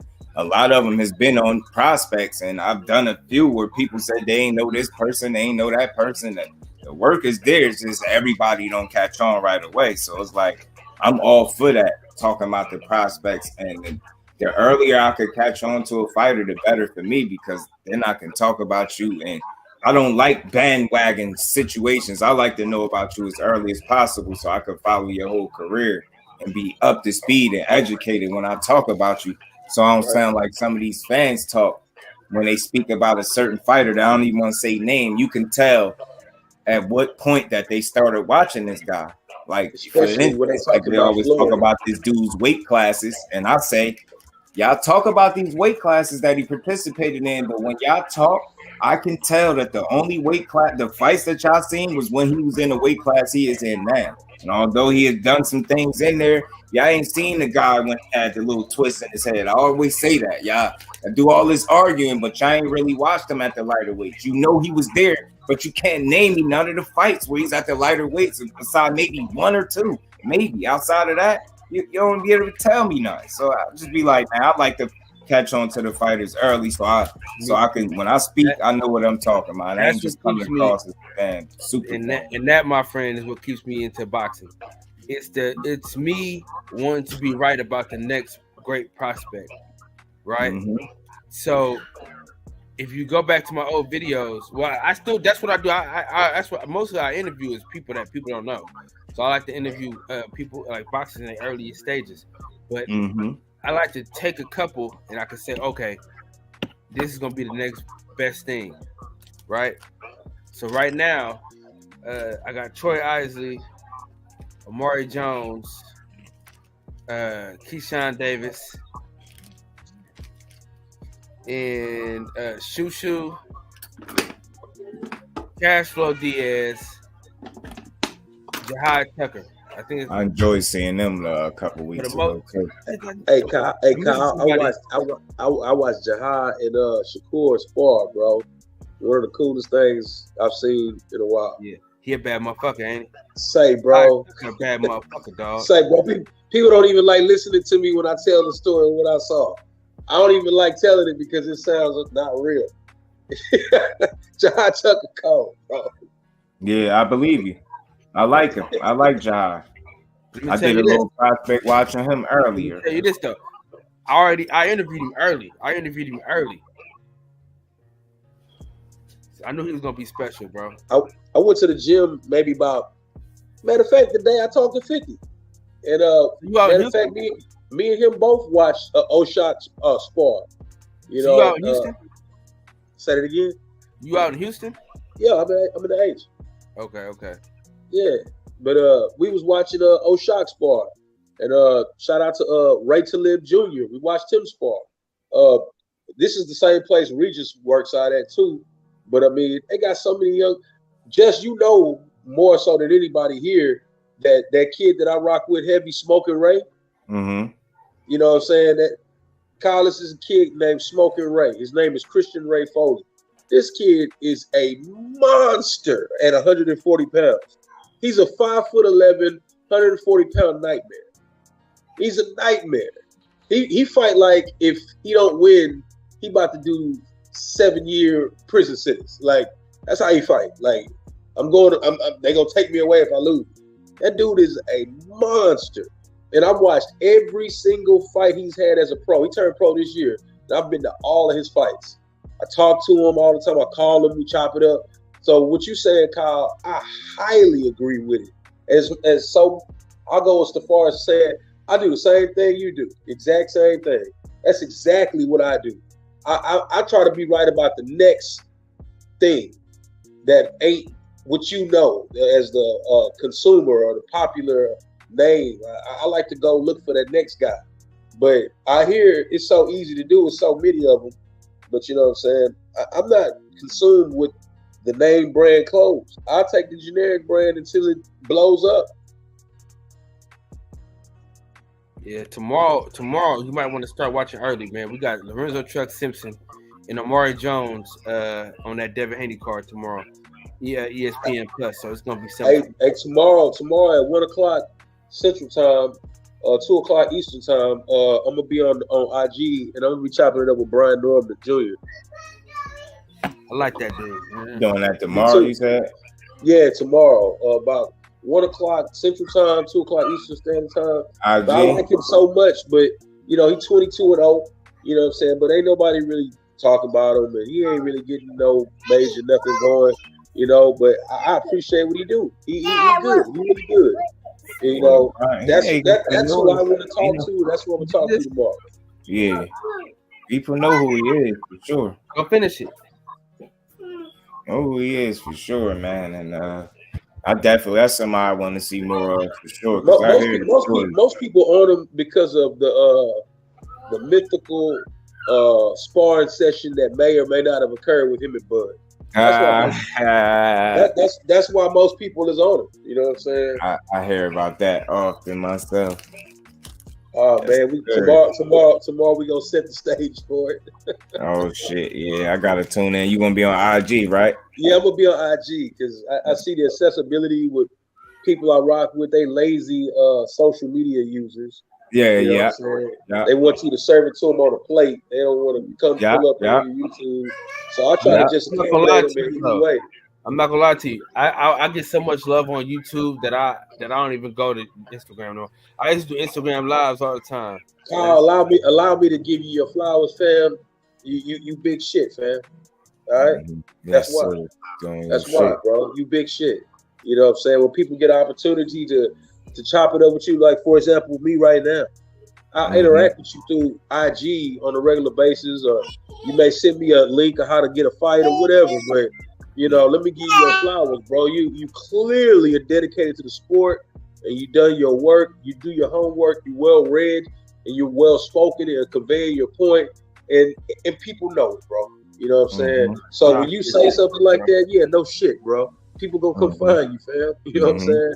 People like myself, good energy. People like myself, it'd be like, I think I heard a dude, or it don't be like that. So wherever I can find the people conveniently, I'm gonna play that role. You know what I'm saying? If I gotta go to IG tomorrow, then do this, and then I gotta go back door on YouTube and do something else, so be it. But you know, Kyle, you established to to a major degree. People are very aware of your takes and your opinion. Man, y'all far too kind. Y'all far too kind, man. The fact that I can get on here and ask you what's up with the next film should say enough to you, fam. People on you, dog. You ain't ever told me about a film directly. You know what I'm saying? But you know, we hear you talk about what you talk about. People follow you. People check you out. Your opinion is valued by people.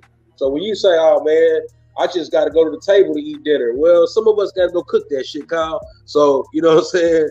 That's how it go, bro. You know what I'm saying? You can pull up to your table and your plate served because people love you like that. You know what I'm saying?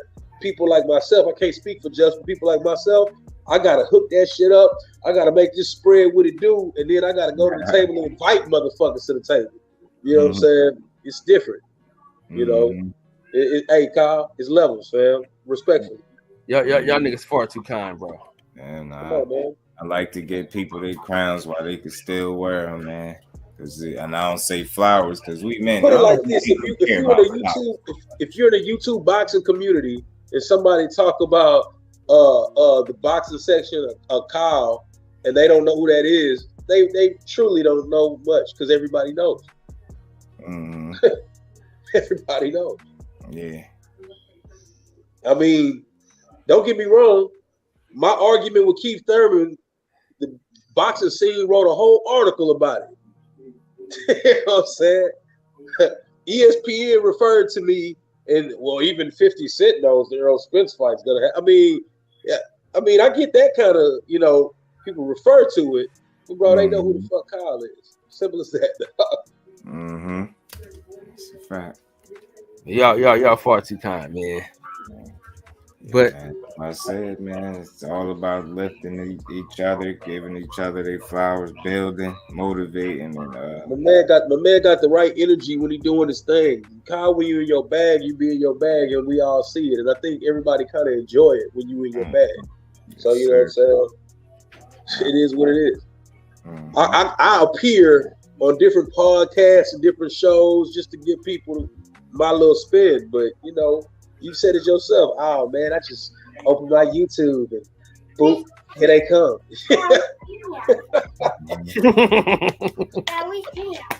No shit. What upstairs? Where you going? Go here upstairs. Yeah, man. Hey, we you rocking with us at 6? Yeah, I got you. I'm about to get up off of here anyway, man. I appreciate y'all coming through as always and making this conversation more interesting for the people, man. Shout out to the cleanup crew, man. Yeah, man. I'm there. I'm gonna eat something real quick and I'll be right there with you. I got the notification on my phone, so I see it. Kyle, you about to go on? Yeah, I'm finna go live at 6. So about 20 minutes. I'm hearing 6. It's gonna be 9 for me, but it's all good. I'm looking at the clock like, what the hell is he talking about 6? Bro? Much appreciated to my Brody Crush, man. Bay Area. I think there's been another productive conversation for me. Hey, this is the first time I've been here, Just, man. I appreciate you, bro. You know what I'm saying? You already know what I think of you, bro. You know what I'm saying? You doing your thing, but fam, and you know what I'm saying? I can't do nothing but try to pull up. Hell, I don't even super chat motherfuckers, but I made sure I super chatted you and jumped on just because I fucks with you. And I appreciate it, man. And everybody else that was in the super chat today in this this live, man. Because like I said, I just wanted to bring people here and know that it's a new wave of things being done up here, and it ain't just being done by me. It's a lot of us, and we responsible about the content that we put out, and we consistent. So I think that's the recipe to grow.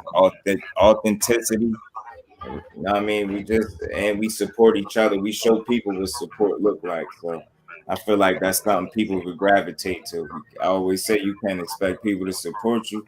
You don't show people that you support, you know what I mean, your own. You know what I'm saying? So I just appreciate y'all pulling up as always, man. Making this shit worth it. And like I said, I'm on it. This is my second one of the day anyway. So I came on early. That's how I be on it. You know what I'm saying? Whenever I do a live, it's gonna be huge. All right, I'm just letting y'all know that. I've never done a live to this point. One day I'll do one. Mm-hmm. And I'll be there. You got to, man. People got to hear it. It's hard for me. It's hard for me to do it though, bro. It's just hard. You know, I love how the pace I be moving without it. Yeah. But I guess it'll make it so when you actually do decide to do it, it will be what you need it to be, and we gonna be there. Most definitely, gang. Yes, sir. Shit, man. I'm gonna let y'all bros get up out of here. Kyle, I know you about to jump on in a minute. I'm gonna make sure I eat real quick. I'm gonna be right over there with you. Yeah, you know what I'm about to get on. Me too, Mo. Me too. I just did that, you know. I just took care of that. So now I'm about to go ahead and fix me another one up and get to it. Crush, I appreciate you as always. Salute to my TWT family, man. You know, so I think I'm gonna start slipping in some Cowboy stream for my Cowboy fans, and we're gonna build, man. Let's see what else I got under the sleeve too, man. Just, man, appreciate you for having me, bro. You already know, bro. Howdy, bro. You already know.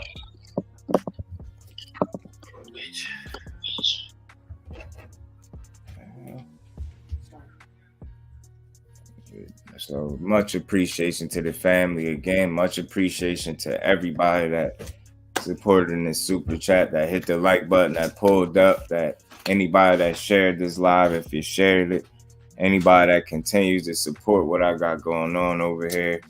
I'm gonna continue to, you know, stay on them, apply the pressure, keep pushing out this content for my people.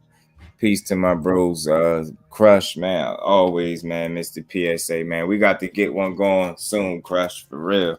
You know, got like the flow with my bro. And peace to my bro Ghost. Peace to everybody in the chat, man. Y'all smash the like button for me, man. You know what?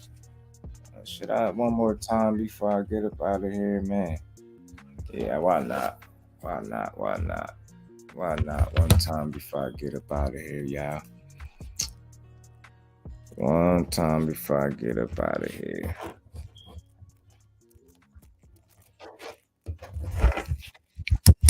One time before I get up out of here, y'all.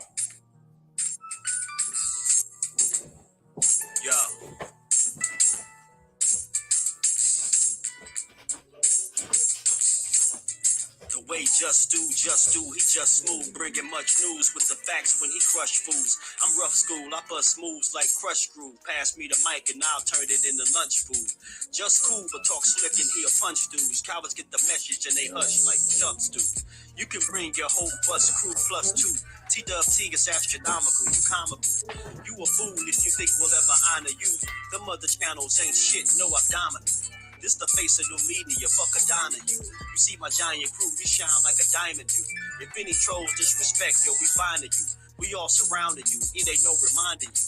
He already deserve past what you trying to do. So quit the fake smoke, you suckers better take notes. When you step into the chat, you better wipe your feet.